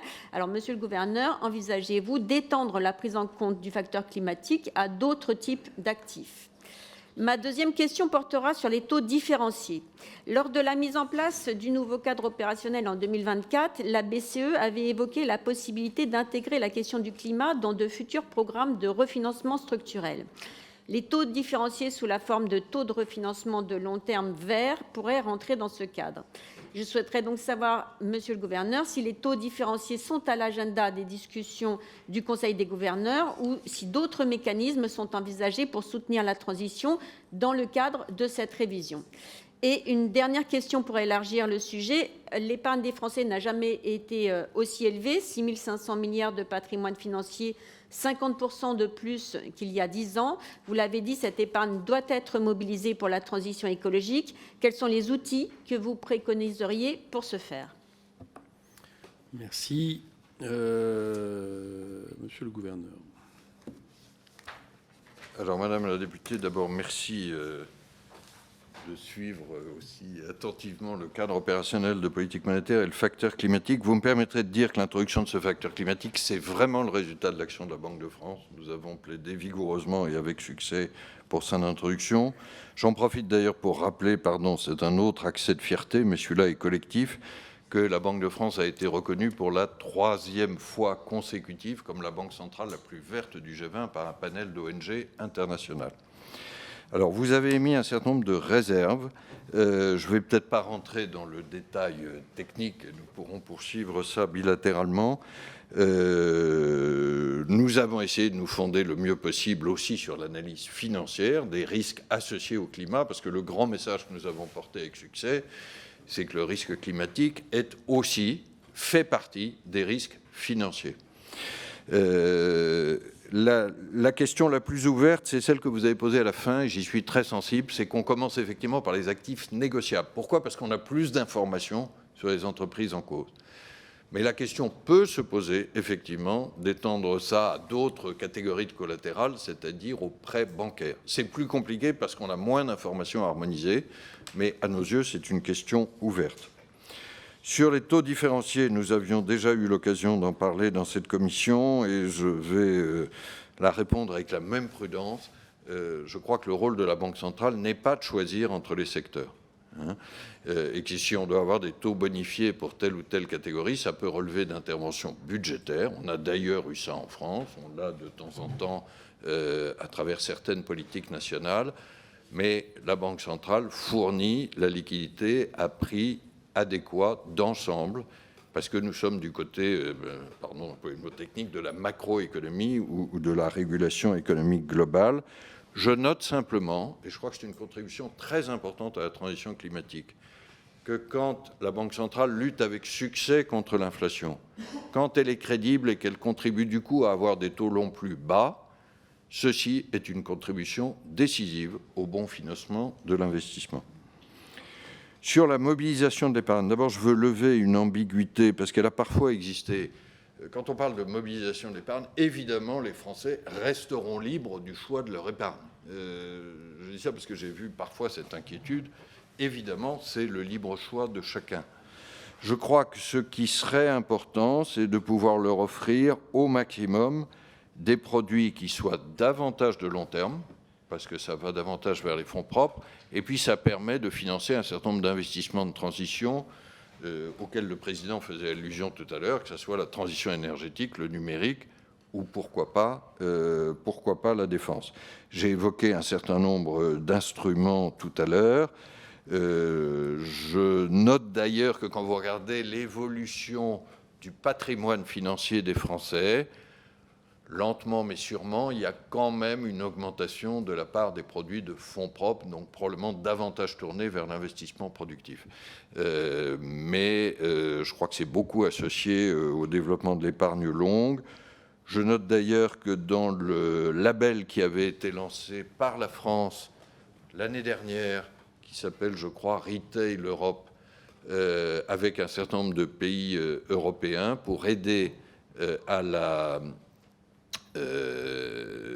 pour aider à la transition ou au numérique, il y a, me semble-t-il, une initiative aussi tout à fait intéressante. Il ne faut pas que les épargnants soient... Il faut qu'ils aient totalement leur liberté de choix vers le livret A, vers l'assurance vie, etc. Mais il faut qu'ils puissent aussi avoir accès à des produits plus longs, plus rémunérateurs dans la durée et davantage tournés vers les fonds propres. Ce label peut y aider. Merci. Jean-Paul Mattei pour les démocrates.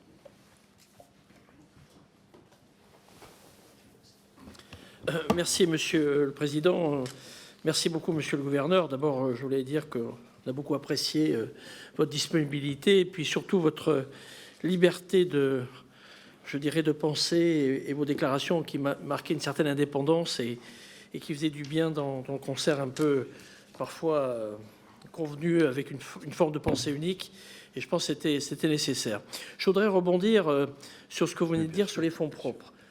Tout à l'heure, vous avez dit en propos introductif que la France, par rapport à d'autres pays, avait des entreprises françaises avaient peu de fonds propres par rapport aux autres pays. Comment l'expliquez-vous? Est-ce que ça veut dire qu'il y a justement une culture moins orientée vers l'investissement dans les entreprises? Ou est-ce que c'est lié à une politique fiscale qui inciterait plus à distribuer que conserver les liquidités dans l'entreprise? Ou enfin, est-ce que des opérations de l'MBO avec des multiples d'EBITDA parfois un peu risquées n'avaient pas tendance, avec les problématiques de la dette senior, d'appauvrir les fonds propres des entreprises? Ensuite, je voulais vous interroger aussi sur les PGE. J'ai eu déjà l'occasion de vous interroger les années précédentes sur la gestion de la PGE. On a vu qu'au moment de la crise sanitaire, paradoxalement, il y a eu une baisse de défaillances d'entreprises, et puis il y a un effet rebond après.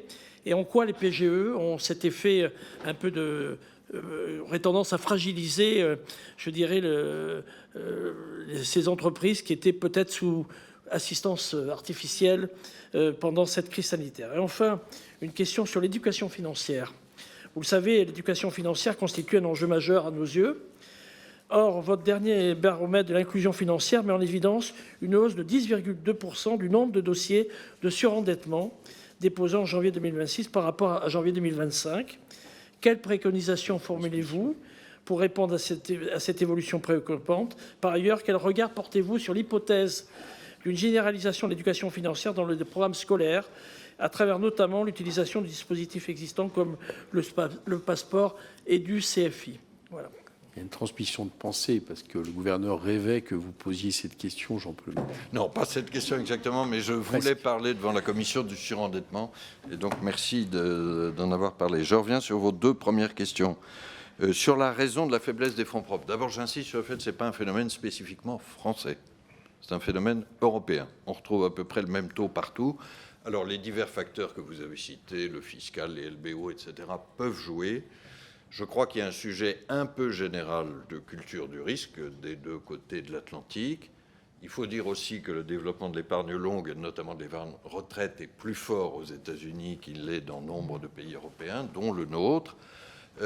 Mais je crois qu'il est important, et ça rejoint la question de Mme Sass à l'instant, de développer un certain nombre de produits qui permettent, sur la durée et avec des risques maîtrisés, aux épargnants d'accéder aux fonds propres.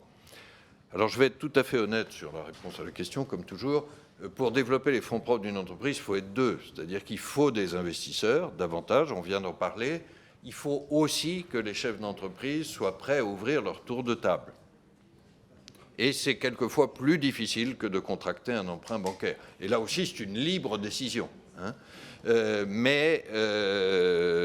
je crois que BPI France, notamment, a fait du très bon travail en ce sens. Mais c'est une décision plus lourde pour un chef d'entreprise. Et nombre d'entre eux préfèrent garder une gestion purement familiale. Je suis le premier défenseur de l'entreprise familiale, mais il y a là des sujets sans doute un peu culturels et très respectables de part et d'autre. Sur les PGE, vous êtes effectivement attentif à ce point. Nous n'avons pas le sentiment que le remboursement des PGE joue un rôle central dans les défaillances. Les PGE, je crois que vous avez auditionné hier la directrice des entreprises de la Banque de France. Les PGE sont aujourd'hui remboursés, je vais donner un ordre de grandeur, à environ les 3/4, et le remboursement se poursuit à peu près normalement. Il y a un certain nombre de défaillances, mais il n'est pas plus élevé que ce que nous avons prévu. Je redis simplement que dans PGE, P veut dire prêt, et qu'un prêt est fait pour être remboursé. Et que ce n'est pas parce qu'il est garanti à 90% par l'État qu'on pourrait l'annuler comme ça d'un coup de crayon. Ça augmenterait d'autant la dette publique. Alors, sur la question centrale de l'éducation financière et du surendettement, je commence, si vous voulez bien, par le surendettement, puisque j'ai marqué une préoccupation tout à l'heure, et je crois vraiment qu'elle est partagée sur tous les bancs de cette commission. Si je regarde sur la longue durée, depuis 2014, nous gardons un succès collectif français, puisqu'il y a eu une baisse de 32%, si je prends les dossiers 2025 par rapport aux dossiers 2014, du nombre de dossiers de surendettement. Mais sur la période récente, remontée sensible. Donc nous sommes tout à fait mobilisés pour cela. Nous avons mis en place les équipes de la Banque de France. Nous investissons aussi, y compris avec l'intelligence artificielle, pour mieux traiter les dossiers. Si nous essayons de regarder les causes, je ne prétends pas que nous soyons tout à fait au bout de l'analyse, mais je vais en citer deux. La première, c'est qu'il y a très probablement un effet différé de la vague d'inflation qui a mis un certain nombre de ménages en difficulté en 2022-2023. Et beaucoup des ménages qui viennent en commission de surendettement font état de difficultés financières qui ne sont pas récentes, mais qui datent de 2-3 ans. Alors on peut espérer que cet effet, progressivement, va se dissiper. Il y a un deuxième effet, je ne prétends pas mettre en avant toutes les causes, mais sur lequel nous avons appelé l'attention hier, à l'occasion d'une présentation publique de la typologie du surendettement, c'est que nous voyons une montée très sensible du surendettement des jeunes. Alors, je vais citer deux chiffres. J'ai cité le plus 10% d'augmentation totale en 2025, mais si je regarde les 18-29 ans, nous sommes à 36% d'augmentation des dossiers. Et si je regarde pire encore, les 18-25 ans, donc les plus jeunes, nous sommes à 65% d'augmentation.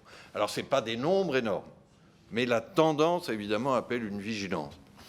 Nous ne pouvons pas nous empêcher de rapprocher cela du développement de ce qu'on appelle les mini-crédits ou les paiements fractionnés, qui sont des crédits faciles, par SMS, etc., souvent pour des petits montants, qui ne sont pas soumis jusqu'à présent du tout aux mêmes règles de maîtrise. Il n'y a pas d'affichage du taux global, il n'y a pas de consultation obligatoire du fichier. Vous verrez arriver devant votre Assemblée et devant le Sénat la transposition de la directive européenne en la matière, qui est déjà un progrès significatif. Mais je souhaiterais, j'ai déjà eu l'occasion de le dire, que cette transposition puisse inclure la consultation obligatoire des fichiers, même pour des crédits de petits montants, parce que, pardon d'enfoncer une porte ouverte, mais 10 mini-crédits de 200 €, ça peut faire 2 000 € de surendettement. Donc là, je crois qu'il y a une vraie préoccupation et que, pardon, je vais employer une image un peu excessive, mais de temps en temps, ces mini-crédits peuvent être une forme de drogue douce dont nous voyons les effets dans l'augmentation de l'endettement des jeunes. Sur l'éducation financière, nous la développons effectivement beaucoup depuis 10 ans, puisque ce rôle d'opérateur national nous a été confié en 2016. Nous travaillons énormément avec l'éducation nationale. Merci d'avoir cité le passeport EducFi, qui touche maintenant la moitié des classes de 4e. Nous allons sans doute développer d'autres initiatives. Il peut y avoir des choses peut-être en seconde. Je souligne aussi le succès du musée qui est Citeco, qui a passé pour la 2e année consécutive le cap des 100 000 visiteurs. Et si vous me permettez une page en couleur, il y a actuellement une exposition sur les mystères de l'argent qui est formidable pour les jeunes. Nous espérons réunir dans les prochaines semaines un nouveau comité stratégique co-présidé par le ministre de l'Économie et des Finances et le ministre de l'Éducation nationale pour continuer à avancer sur l'éducation financière. Donc je crois qu'éducation financière en prévention et surendettement en traitement sont deux piliers sur lesquels la Banque de France est extrêmement mobilisée face à un sujet qui reste un sujet de préoccupation. François Jolivet. Merci, Monsieur le Président. Monsieur le gouverneur, c'est plutôt au président du Haut Conseil de stabilité financière que je vais m'adresser. Répondant tout à l'heure à notre rapporteur général du budget, vous avez indiqué que le taux d'endettement ne devait pas dépasser par ménage 35% et que les prêts ne devaient pas être excessifs, excéder 25 ans, et que les banques avaient 20% de dérogation possible. M'étant rapproché des directeurs des risques bancaires des banques, ce serait assez intéressant qu'ils vous disent combien de fois ils dérogent, parce que je crois que c'est pas beaucoup et que la règle de gestion dans les agences font qu'ils ne dérogent pas du tout. Vous dire aussi, et je pense que votre réponse n'a pas été jusqu'au bout, c'est que la mesure que vous avez prise au détour d'une annexe d'une délibération du Haut Conseil, que beaucoup de ministres de l'économie et des finances qui se sont succédés ont essayé de vous faire enlever, et vous avez tenu bon, votre liberté, a eu pour effet de bloquer tous les investissements privés de propriétaires bailleurs, puisque les banques considèrent que lorsque vous investissez dans un logement, vous n'avez pas de loyer. Le loyer étant aléatoire, je rappellerai et vous rappellerez que le taux d'impayé en secteur privé est inférieur à 2%. Entre moins 2% sur le loyer et 0, il y a une vraie différence. Et je suis content que vous ayez pu dire tout à l'heure que vous interrogiez sur la montée de l'immobilier en France. Mais vous en avez organisé la raréfaction. Et je voudrais vous faire part de cette contradiction et de mon incompréhension. Et ne répondons pas tout à l'heure à ma collègue Marie-Christine Dalloz sur les secteurs qui s'effondraient. Ben, il y en a un que vous connaissez bien. C'est le secteur du bâtiment, la chaîne de production du logement, puisque nous avons perdu 100 000 emplois en l'espace d'un an et demi. Et aujourd'hui, vous avez 30% des usines qui fabriquent des matériaux qui sont en chômage partiel et qui ont recours à ce type de dispositif. Et vous avez également, tout à l'heure, et là je suis complètement d'accord avec vous, rappelé que la politique monétaire devait être au service des grandes politiques publiques. Et là, je voudrais savoir quel est votre sentiment après avoir passé beaucoup d'années à la Banque de France et en votre qualité de président du Haut Conseil de stabilité financière, si vous pensez avoir réussi dans le domaine du logement, sachant qu'au moment où je vous parle, il y a 2,9 millions de demandeurs de logement dans notre pays. Merci, monsieur le gouverneur. Monsieur le député, nous avons déjà eu l'occasion de parler de ces sujets importants. Alors, vous me faites trop d'honneur en me confiant la présidence du HCSF, puisqu'elle appartient au ministre. Je n'en suis que le rapporteur. Non, mais au contraire. J'étais rapporteur parlementaire tout à l'heure. Je ne crois pas du tout que nous ayons bloqué tous les investissements privés. Il y a la discussion technique, et je la prolongerai volontiers avec vous, sur la prise en compte du loyer, parce qu'il y a bien une prise en compte du loyer. Mais je veux revenir sur cette fameuse flexibilité dont je parlais tout à l'heure en réponse au rapporteur général. Il y a une flexibilité de 20%. Elle n'est pas utilisée globalement, puisqu'on est entre 16 et 17 selon les établissements. Et il est important pour vous de savoir que la flexibilité la moins utilisée, c'est celle justement pour l'investissement locatif. On peut aller jusqu'à 6% de flexibilité et on est à 3% ou un peu plus. Donc, il y a une vraie marge de manœuvre des banques pour faire davantage en la matière. Je crois que la vraie question que vous posez, sur laquelle nous nous retrouvons, c'est les problèmes du secteur du bâtiment et de l'immobilier. Oui, ils existent. Alors là aussi, vous me faites beaucoup d'honneur en disant que vous avez organisé la raréfaction dans le secteur du bâtiment. Participer, mais même participer, je récuse. Les chiffres du crédit immobilier, si vous les rapportez aux revenus des ménages, ont considérablement augmenté depuis 2010. Considérablement augmenté. Beaucoup plus en France que dans les autres pays. Alors, il y a des problèmes en particulier du logement neuf, vous avez tout à fait raison, ils tiennent à l'augmentation des coûts de la construction, peut-être aussi à un certain nombre de normes et de difficultés, mais je crois que le défi commun que nous avons, ça n'est pas tant d'augmenter le crédit à l'immobilier, et s'il y en a plus, tant mieux, dans le respect de normes saines d'endettement des ménages. Mais le défi commun que nous avons, c'est comment faire pour que ceci et les financements disponibles pour le secteur immobilier se traduisent par des volumes supplémentaires, y compris de logements neufs, à commencer par le logement neuf, et pas par des augmentations de prix. Or, c'est très frappant de voir que, et pas seulement en France, parce que ce problème que vous évoquez légitimement, il existe partout, il est même encore plus aigu aux États-Unis, au Canada, en Irlande. Ce financement a été vers une augmentation des prix. Et aucun d'entre nous ne souhaite ça, parce que ça rend les logements moins abordables. Mais je ne prétends pas avoir la réponse à ça, parce que je crois qu'elle n'appartient pas à la Banque de France, mais je crois que c'est un sujet sur lequel, collectivement, nous aurions intérêt à nous pencher, à mieux comprendre pour mieux agir. Merci. Michel Castellani pour le groupe IOT. Oui, merci, Président. Monsieur le gouverneur, j'aimerais revenir sur ce problème qui est essentiel dans le panorama politico-économique du moment. Ce sont les 3 400 milliards d'endettement et surtout sur la charge de la dette, puisque cette dernière correspond in fine à une trentaine de milliards d'hémorragie chaque année de sortie de capitaux, avec l'effet dépressif que cela peut avoir.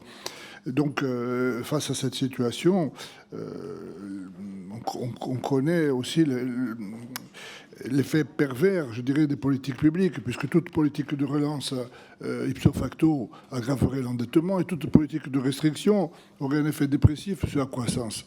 Donc, la seule porte de sortie vertueuse, finalement, c'est quoi? C'est un sursaut de croissance. Et comment obtenir cette dernière? Par une politique monétaire, une politique budgétaire, une politique structurelle. J'aimerais vous entendre là-dessus. C'est d'ailleurs la première question que je vous avais posée il y a 8 ans, lors de ma première intervention ici dans cette commission des finances. Et la boucle est bouclée. Et je voulais vous poser aussi la question subsidiaire sur le fait qu'il est anormal de considérer le secteur du BTP logement comme une variable d'ajustement, mais vous avez répondu à cette question. Voilà. Je voudrais à mon tour aussi vous souhaiter une bonne réussite dans vos futures fonctions. Merci, monsieur le rapporteur. Monsieur le gouverneur. Monsieur le député, merci. Peut-être l'avenir que je vous souhaite, j'en sais rien. Je n'avais pas jusqu'à ce matin d'ambition parlementaire, mais je vais y réfléchir. Bon, pardon, ça c'était off the record. Non, merci de votre mot personnel. Bon, je ne peux évidemment que vous rejoindre totalement sur la charge de la dette. Je rappelle un chiffre assez simple. Quand on regarde la dette de l'État et les intérêts payés par l'État, ils vont en gros passer d'une vingtaine de milliards en 2020, ce qui était historiquement bas, à 90 milliards en 2030. 70 milliards en 10 ans, ça fait environ 7 milliards de plus par an. Ceci est un boulet considérable sur notre liberté budgétaire. Donc, je dirais que c'est écrit jusqu'à 2030. Par contre, ensuite, évidemment, nous avons moyen de corriger cela. Je ne crois pas, je l'ai dit dans mon propos initial, qu'une politique que vous qualifiez de restriction, je vais l'appeler de réduction du déficit ou de redressement, pèse sur la croissance, pour la raison que je disais tout à l'heure à monsieur Lecoq, c'est que je crois que l'effet keynésien qui existe est compensé par un effet positif de réduction de l'incertitude.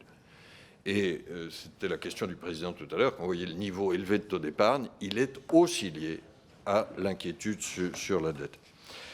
Là où nous nous retrouvons, c'est sur les politiques structurelles. Je pense que la politique monétaire peut prendre sa part et que notre cible principale, c'est l'inflation. Mais sous réserve de ce point, il est important, effectivement, d'avoir les taux d'intérêt les plus bas possibles. Je pense que la crédibilité de la Banque centrale y contribue.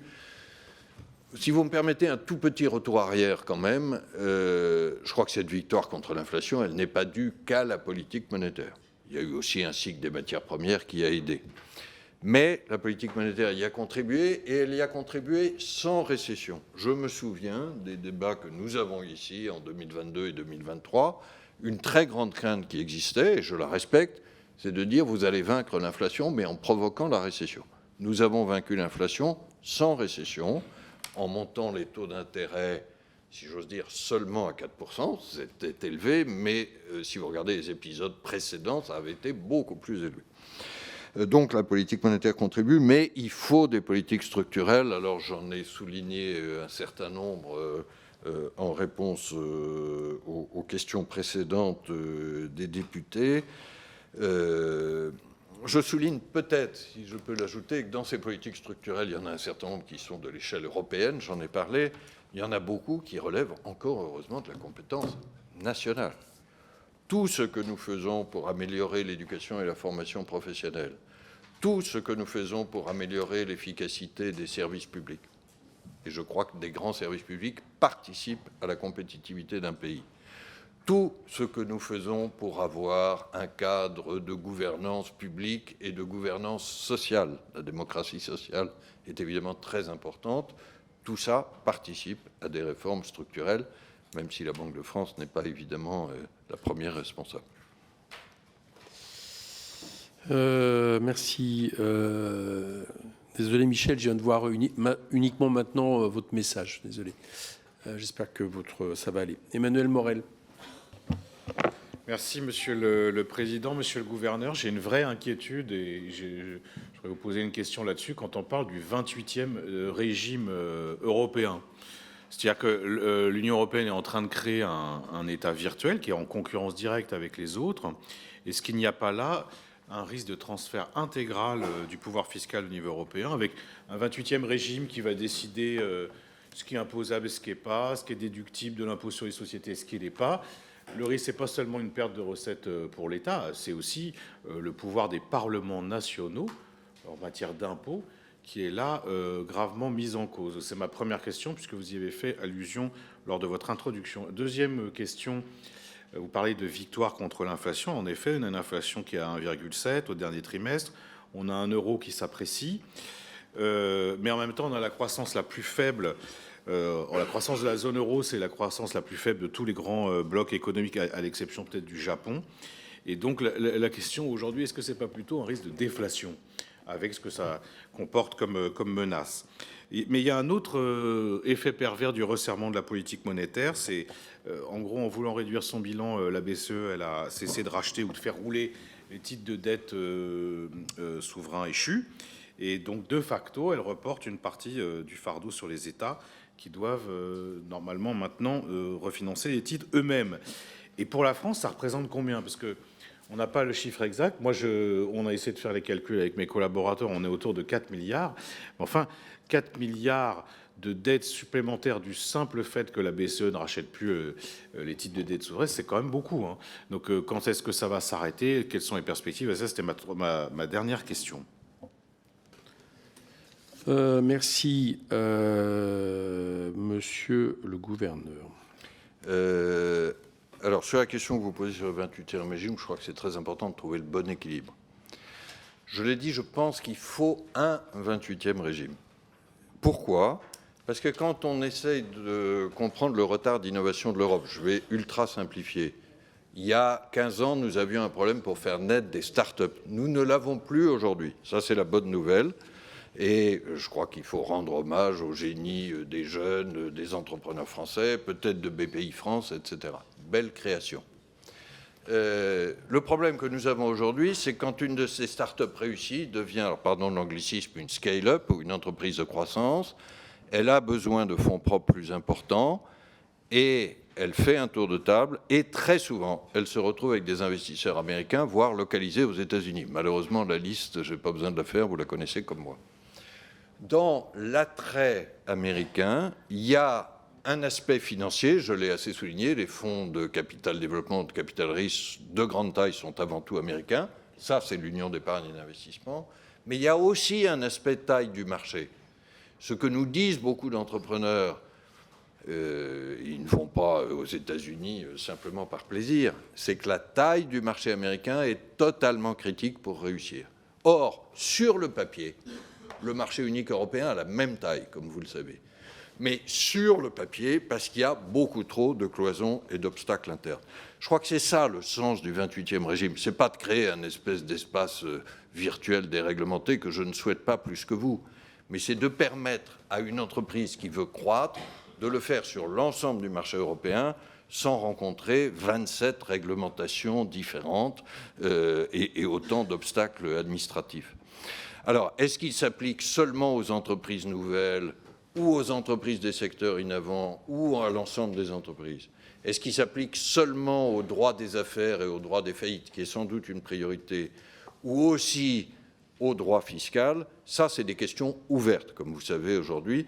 Je crois que l'objet, ce n'est pas du tout de créer un ensemble vide et dérégulé, c'est de créer quelque chose qui permette enfin aux entrepreneurs français et européens de jouer sur l'ensemble du terrain de foot européen et pas sur 27 terrains nationaux avec des piquets soigneusement délimités. Sur le risque de déflation aujourd'hui, objectivement, il me paraît très faible, mais nous restons vigilants. J'ai dit qu'il y avait des risques d'inflation à la baisse plus hauts, plus significatifs que les risques d'inflation à la hausse. Mais je note quand même qu'à 2%, nous avons, hors Japon, les taux d'intérêt les plus faibles de tous les grands pays, avancés. S'il y avait des possibilités de baisser des taux, on le ferait. Alors, vous avez posé une dernière question importante sur les achats d'actifs par la Banque centrale européenne. Je voudrais rappeler que ces achats d'actifs, ils n'étaient pas faits pour aider à financer les États à l'époque. Non, mais pardon de rappeler cette évidence, mais je fais mon rôle de banquier central. Ils étaient faits parce que nous étions en dessous de la cible d'inflation et que c'était une façon de revenir vers la cible d'inflation à 2% et de soutenir l'activité. Quand nous arrêtons ces mesures, ce qu'ont fait la plupart des grandes banques centrales, ça n'est pas symétriquement pour pénaliser les États. Je pense d'ailleurs que quand vous regardez l'évolution des taux longs, ces 3 ou 4 dernières années, l'arrêt des achats d'actifs a joué un rôle très marginal. Très marginal. Quand vous regardez sur les taux longs français, il y a eu d'abord l'effet de nos politiques budgétaires ou de leurs difficultés, l'effet de la dissolution, et il y a eu un phénomène général en Europe qui est la remontée des taux longs associée à l'expansion budgétaire allemande, qui est en soi d'ailleurs plutôt un phénomène positif, cette expansion budgétaire allemande. Mais, et puis quand vous regardez aux États-Unis, les taux longs sont relativement élevés à cause de l'incertitude forte. Donc je ne crois pas que ce qu'on pourrait appeler la normalisation quantitative correspond au fait qu'on est revenu à la cible d'inflation joue un rôle central. Voilà, j'insiste juste sur le fait que notre boussole, c'est l'inflation. Et ce n'est pas l'idée d'aider ou de pénaliser les États. Merci. On va passer aux questions supplémentaires. J'ai Daniel Labaronne. Merci, Monsieur le Président. Monsieur le Gouverneur, je souhaite d'abord saluer l'action que vous avez conduite à la tête de la Banque de France depuis 2015. Sous votre gouvernance, la Banque de France est devenue plus visible dans le débat économique, plus performante dans ses missions et plus exemplaire dans son organisation. La féminisation des équipes de direction a progressé. L'institution s'est affirmée comme la banque centrale la plus verte du G20 et elle a été à la pointe de l'innovation au sein de l'eurosystème. Merci également pour la qualité de vos interventions en commission des finances. Et bien évidemment, je vous souhaite plein succès dans vos nouvelles missions. Monsieur le Gouverneur, à l'heure où les tensions géopolitiques s'accentuent et où l'incertitude devient structurelle, les paiements apparaissent plus que jamais comme un maillon essentiel, je crois, de notre résilience économique, de notre autonomie stratégique et in fine de notre sécurité nationale. Dans un contexte de numérisation accélérée des paiements, l'Europe fait face à 3 fragilités, me semble-t-il. Une dépendance croissante à des acteurs non européens, une fragmentation persistante des solutions de paiement et une baisse de l'usage de la monnaie centrale par le grand public. C'est dans ce cadre que s'inscrit le projet d'euro numérique porté par la Banque centrale européenne. Ma question est la suivante. Monsieur le Gouverneur, au regard de votre expérience, quels sont, selon vous, les chantiers prioritaires que la Banque de France et l'eurosystème devront ouvrir dans les prochaines années pour faire de l'euro numérique un instrument crédible de souveraineté, d'inclusion et de confiance pour nos concitoyens, tout en garantissant la stabilité financière et la liberté de choix des moyens de paiement? Je vous remercie. Monsieur le député, d'abord là aussi, merci de vos mots personnels. Sur cette question centrale des paiements et de l'euro numérique, et je me souviens très bien que vous m'aviez posé la question lors de ma dernière venue à la Commission des finances. Je vais essayer de ne pas être trop long sur le sujet, mais là, je crois qu'il y a vraiment un sujet d'intérêt partagé. Nous avons à faire face à des évolutions technologiques. La fameuse tokenisation, alors pardon, je n'ai pas trouvé de meilleur mot. Je rappelle simplement que c'est la possibilité, grâce à la blockchain, d'échanger en même temps un flux d'espèces et un flux de titres ou d'informations C'est ça qui résout le fameux problème du règlement livraison qui existe notamment sur les marchés financiers depuis très longtemps. Donc je crois que la tokenisation, c'est un progrès. Mais ça comporte des risques, et notamment les risques que vous avez dit. C'est-à-dire que aujourd'hui, c'est largement dominé par des acteurs américains, c'est en dollars, et c'est des acteurs privés. Hein. Alors, il me semble que la réponse européenne, par rapport à ça, est extrêmement cohérente. Si j'ai droit, Monsieur le Président, à 2 minutes, allez-y. Je vais faire avec les mains une réponse à 2 étages et 2 colonnes, si vous voulez bien. Les 2 étages, c'est que je crois qu'il faut partout un partenariat public-privé sur la monnaie. C'est qu'il faut une monnaie de banque centrale, la monnaie publique dont vous avez parlé, mais il y a aussi, bien sûr, une monnaie de banque commerciale extrêmement importante, qui est d'ailleurs dominante dans les paiements. Nous payons avec notre carte de crédit, notre mobile, etc., ou nos virements. Bon. Et ces 2 étages que je viens de dessiner, l'étage public est indispensable parce qu'il est l'encre de confiance, même s'il est un peu minoritaire dans la proportion des paiements. Ces 2 étages, j'ai parlé de 2 colonnes, parce qu'il y a une colonne grand public, je vais revenir sur l'euro numérique, et puis il y a une colonne dont on parle beaucoup moins souvent, mais qui est la colonne des transactions financières et des marchés dont vous parlez, où notre souveraineté monétaire est aussi très importante. Là, je crois que l'Europe a une réponse complète. Et je disais que l'Europe n'a pas à rougir. Si je parle d'abord de la colonne grand public, il y a le projet d'euro numérique. C'est quoi? C'est un billet numérique plus. Parce qu'aujourd'hui, la monnaie de banque centrale, pour le grand public, c'est le billet, mais il demeurera, je l'ai dit tout à l'heure en réponse à votre question, mais on sent bien qu'il y a un besoin numérique pour pouvoir payer à distance ou entre voisins, etc. Les cagnottes, bon. Donc cet euro numérique, j'espère beaucoup, sera décidé définitivement par le Parlement européen. Vous savez qu'il l'a été par le Conseil en décembre, et le vote du Parlement européen est attendu en mai. Nous prenons d'ores et déjà un certain nombre de préparations technologiques pour qu'il soit prêt à horizon d'ici 2029. Mais il doit s'accompagner de l'étage privé, et là je vais appuyer fortement les solutions de type Wero, EPI, etc., développées par des banques françaises et européennes. C'est ça qui assure la souveraineté par rapport à des grands acteurs américains. Il y en a 2 dont je n'ai pas besoin de rappeler les noms. Nous avons la chance en France d'avoir le groupement carte bancaire, mais il faut une solution européenne transfrontière. Et, est-ce que je peux le redire avec beaucoup de force devant cette commission, les 2 sont complémentaires. C'est euro numérique plus Wero ou autre solution. Ça n'est pas euro numérique contre Wero. Ce que je dis est sans doute une évidence, mais quand je lis un certain nombre de déclarations, notamment de banques, je suis désolé de dire que cette évidence a besoin d'être rappelée. Si on joue euro numérique contre Wero, il y aura un seul gagnant, c'est des acteurs américains. Donc je suis extrêmement attaché aux 2 et à la complémentarité. Ça, c'est la stratégie grand public. Nous en avons les moyens. Je vais beaucoup plus vite, mais sur quelque chose qui est beaucoup plus consensuel, beaucoup moins visible, mais au moins aussi important, c'est le côté transactions financières et interbancaires. Là, il faut aussi un étage public, une angle de confiance. C'est la monnaie numérique de banque centrale. On ne le sait pas, mais là, la Banque centrale européenne et la Banque de France vont être absolument pionnières. Nous allons être la première grande banque centrale au monde à émettre une monnaie numérique de gros d'ici la fin 2026. C'est le projet qu'on appelle Pontes. Merci. Ah, ça y est. Bon. Et l'étage. En fait, vous m'avez dit, est-ce que je peux prendre 2 minutes? Vous en avez pris 4. J'ai fait une erreur grave. Alors, je prends 30 secondes pour dire qu'il faut aussi l'étage privé. En fait, vous présidez, quoi. Non, pas du tout. Je m'en vais, donnez-moi. Des stablecoins en euros ou des dépôts tokenisés en euros, parce que les stablecoins n'ont aucune raison d'être en dollars. Mais je peux vous dire que quand on va en Asie, il n'y a pas énormément de sujets sur lesquels l'Europe attire positivement l'attention. Cette monnaie numérique de gros est quelque chose qui est jugé extrêmement en pointe. J'ai plus que quelques minutes pour vous taquiner. Donc, Didier Padet. Oui, merci Monsieur le Président, Monsieur le Gouverneur. La Chine accumule l'or, beaucoup d'or actuellement. On parle de 40 tonnes d'or. Donc aujourd'hui, il y a Goldman Sachs qui a dit que la Chine achèterait en réalité 10 à 11 fois plus que ce qu'elle déclare officiellement. Donc aujourd'hui, ça devient une véritable stratégie. C'est pas simplement un actif refuge. C'est une arme géoéconomique.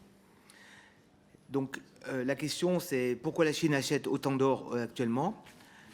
quel pourrait être l'impact pour l'Europe, pour la France, pour notre économie? Que va devenir le dollar par rapport à cette nouvelle stratégie? Et voilà, merci.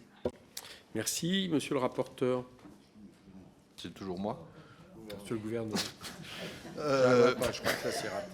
Ce matin, c'est raté. Oui, il y a quelque chose là. Il y a des jours comme ça. Non, mais pardon, je cherche à décrypter le message parce que... Il n'y en a pas, il n'y en a pas. Bon, non, pardon. Parce que le rapporteur est souvent à côté de moi, en fait. Oui. Il a été à côté de moi pendant toute la discussion budgétaire, donc les automaticités, quoi. Oui, mais je n'arrive pas à être rapporteur général, c'est ça qui est mon inspiration. Pardon. Non, sur votre question qui est évidemment tout à fait importante. Alors, je ne peux pas répondre complètement à la place de la Chine, pourquoi elle achète de l'or. Je crois que la réponse qui est en général avancée de la part de la Chine ou d'autres pays, c'est qu'elle veut moins de dollars. Et que l'utilisation des sanctions, qui je crois étaient totalement justifié vis-à-vis de la Russie, agresseur en Ukraine. Là, nous avons appliqué évidemment une décision politique, mais je me permets de dire qu'elle me paraît justifiée, a peut-être accéléré l'idée que des puissances qui se voulaient... voilà, je ne sais pas si... il faut situer leur position géopolitique, mais ces puissances-là voulaient moins de dollars et plus d'or. Remarque technique au passage, je note quand même que la détention d'or a des limites techniques aussi. C'est un actif évidemment beaucoup moins liquide que des réserves de change dans des grandes devises internationales. Mais je crois que ça amène la question de fond que vous posez, c'est que va devenir le dollar? Alors,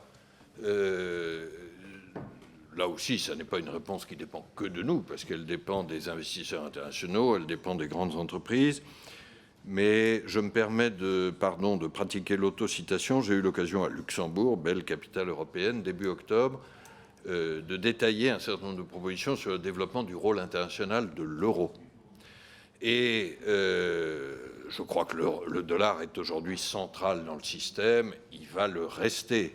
Mais si on va vers une certaine diversification de la détention des devises, vers un monde qui est davantage multipolaire et peut-être plus équilibré en matière monétaire, ça peut aller dans le bon sens. Encore une fois, ce n'est pas nous qui déterminerons le rythme, mais je crois que tout ce qui va dans le sens du rôle international de l'euro est bienvenu.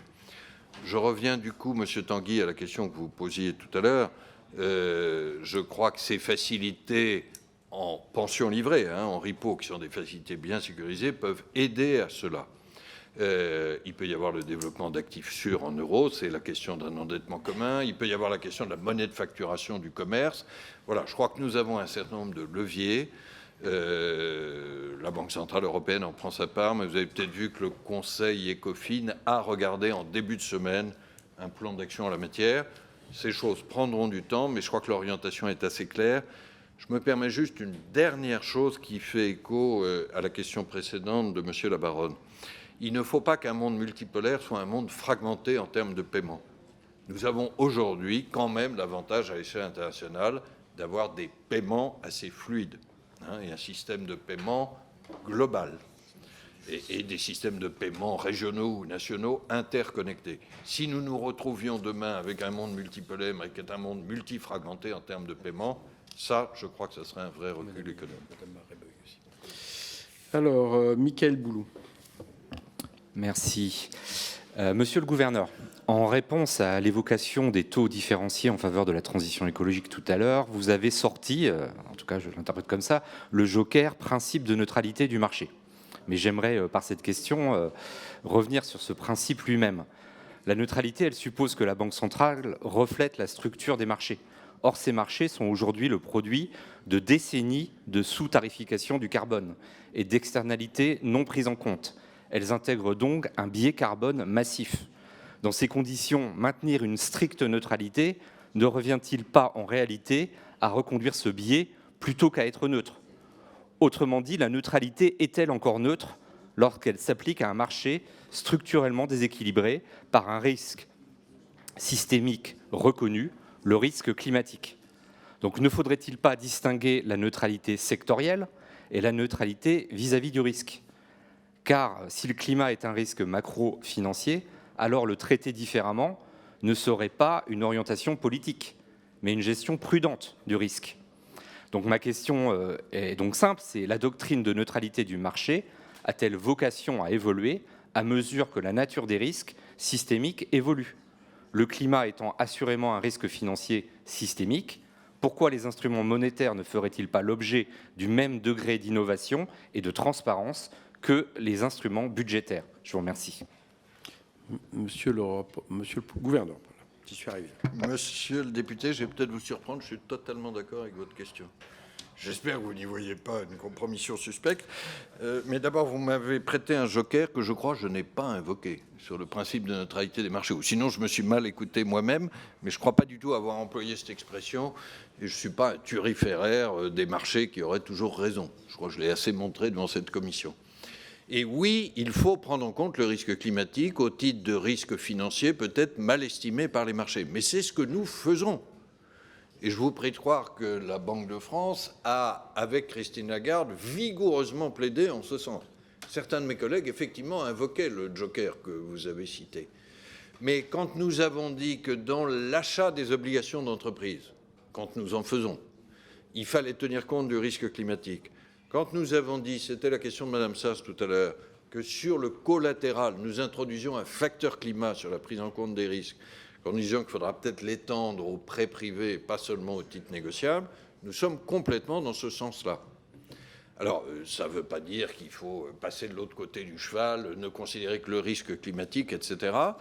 Mais je crois qu'effectivement, nous ne partons pas de l'idée que les marchés savent toujours correctement pricer, ou estimer, notamment des risques à long terme, comme le risque climatique. Merci. Claire Marais-Beuil. Oui, merci Monsieur le Président, Monsieur le Gouverneur. Tout à l'heure, lorsque vous nous avez parlé d'économie, vous avez principalement parlé chômage et très peu des entreprises. Je vous rappellerai que les défaillances d'entreprises en 2025 ont atteint un record historique puisqu'elles ont été augmentées de 3,4% par rapport à 2024 et plus 23% par rapport à la période avant Covid. Nous le savons, il y a eu aussi de nombreuses entreprises de créer. Or, un auto-entrepreneur correspondant à une entreprise, jamais le nombre d'entreprises ne correspond pas forcément au nombre de défaillances par rapport au chômage et aux créations d'emplois. Donc, souvent, on nous argumente, nous avons créé tant d'entreprises, mais un entrepreneur, un auto-entrepreneur ne sera jamais équivalent à une TPE. De plus, en fin de l'année 2025, vous vous êtes inquiété de la hausse des radiations volontaires puisqu'elles atteignaient 20%. Je voulais savoir quelle était votre opinion sur ces défaillances importantes qui semblent quand même se ralentir, mais qui restent quand même à un taux élevé, et sur ces défaillances volontaires. Monsieur le gouverneur. Alors, Madame la députée, si vous avez le sentiment que je n'ai pas parlé des entreprises, je m'en excuse, parce que j'ai salué le courage des entrepreneurs à propos de notre résilience économique. Je l'ai très peu attribué à la politique macroéconomique et même à la politique monétaire. Tous ceux qui me connaissent savent comme j'admire les entrepreneurs. C'est eux qui sont en première ligne de la bataille de la croissance et de l'emploi. Nous sommes là pour les appuyer. La Banque de France a au passage un actif immatériel dont on parle assez rarement, qui vaut aussi dans l'Oise, qui est que nous avons un conseil consultatif dans chaque département avec une douzaine de patrons de PME ou de TI. J'essaye de les voir très systématiquement. Je les ai vus fin janvier à Laval, puis à Saint-Étienne, et je peux vous dire que j'apprends toujours beaucoup de choses. Au passage, d'ailleurs, je n'ai pas eu encore l'occasion de le dire, je crois que je m'étais engagé devant votre commission à aller voir l'ensemble des succursales de la Banque de France dans l'ensemble du territoire. Eh bien, je l'ai fait. J'ai donc été voir les 105 succursales de la Banque de France pour marquer l'importance de notre ancrage en proximité et la pérennité de notre ancrage en proximité. Alors, je vous rejoins aussi, peut-être je termine par une note consensuelle sur les divers bancs, sur le fait qu'une création n'égale pas une défaillance. Pour autant, toutes les créations ne sont pas des auto-entrepreneurs. Et heureusement, alors, je n'ai jamais fait le solde net. Vous savez qu'il y a plus d'1 million de créations en France, face à 68 500 défaillances. Je ne dis pas du tout que le solde net soit significatif. Simplement, j'ai souligné que les défaillances ne disent pas le tout de l'activité économique. Et un entrepreneur, voilà, c'est des créations, c'est de temps en temps aussi des disparitions. Je souhaite qu'il y en ait le moins possible, mais il n'y en aura jamais zéro. Alors, sur les radiations volontaires, j'avoue que je n'ai pas exactement les chiffres ni l'analyse. Il peut y avoir là-dedans aussi des auto-entrepreneurs, des très petites entreprises qui disparaissent. Ça peut correspondre, mais je vais être très prudent,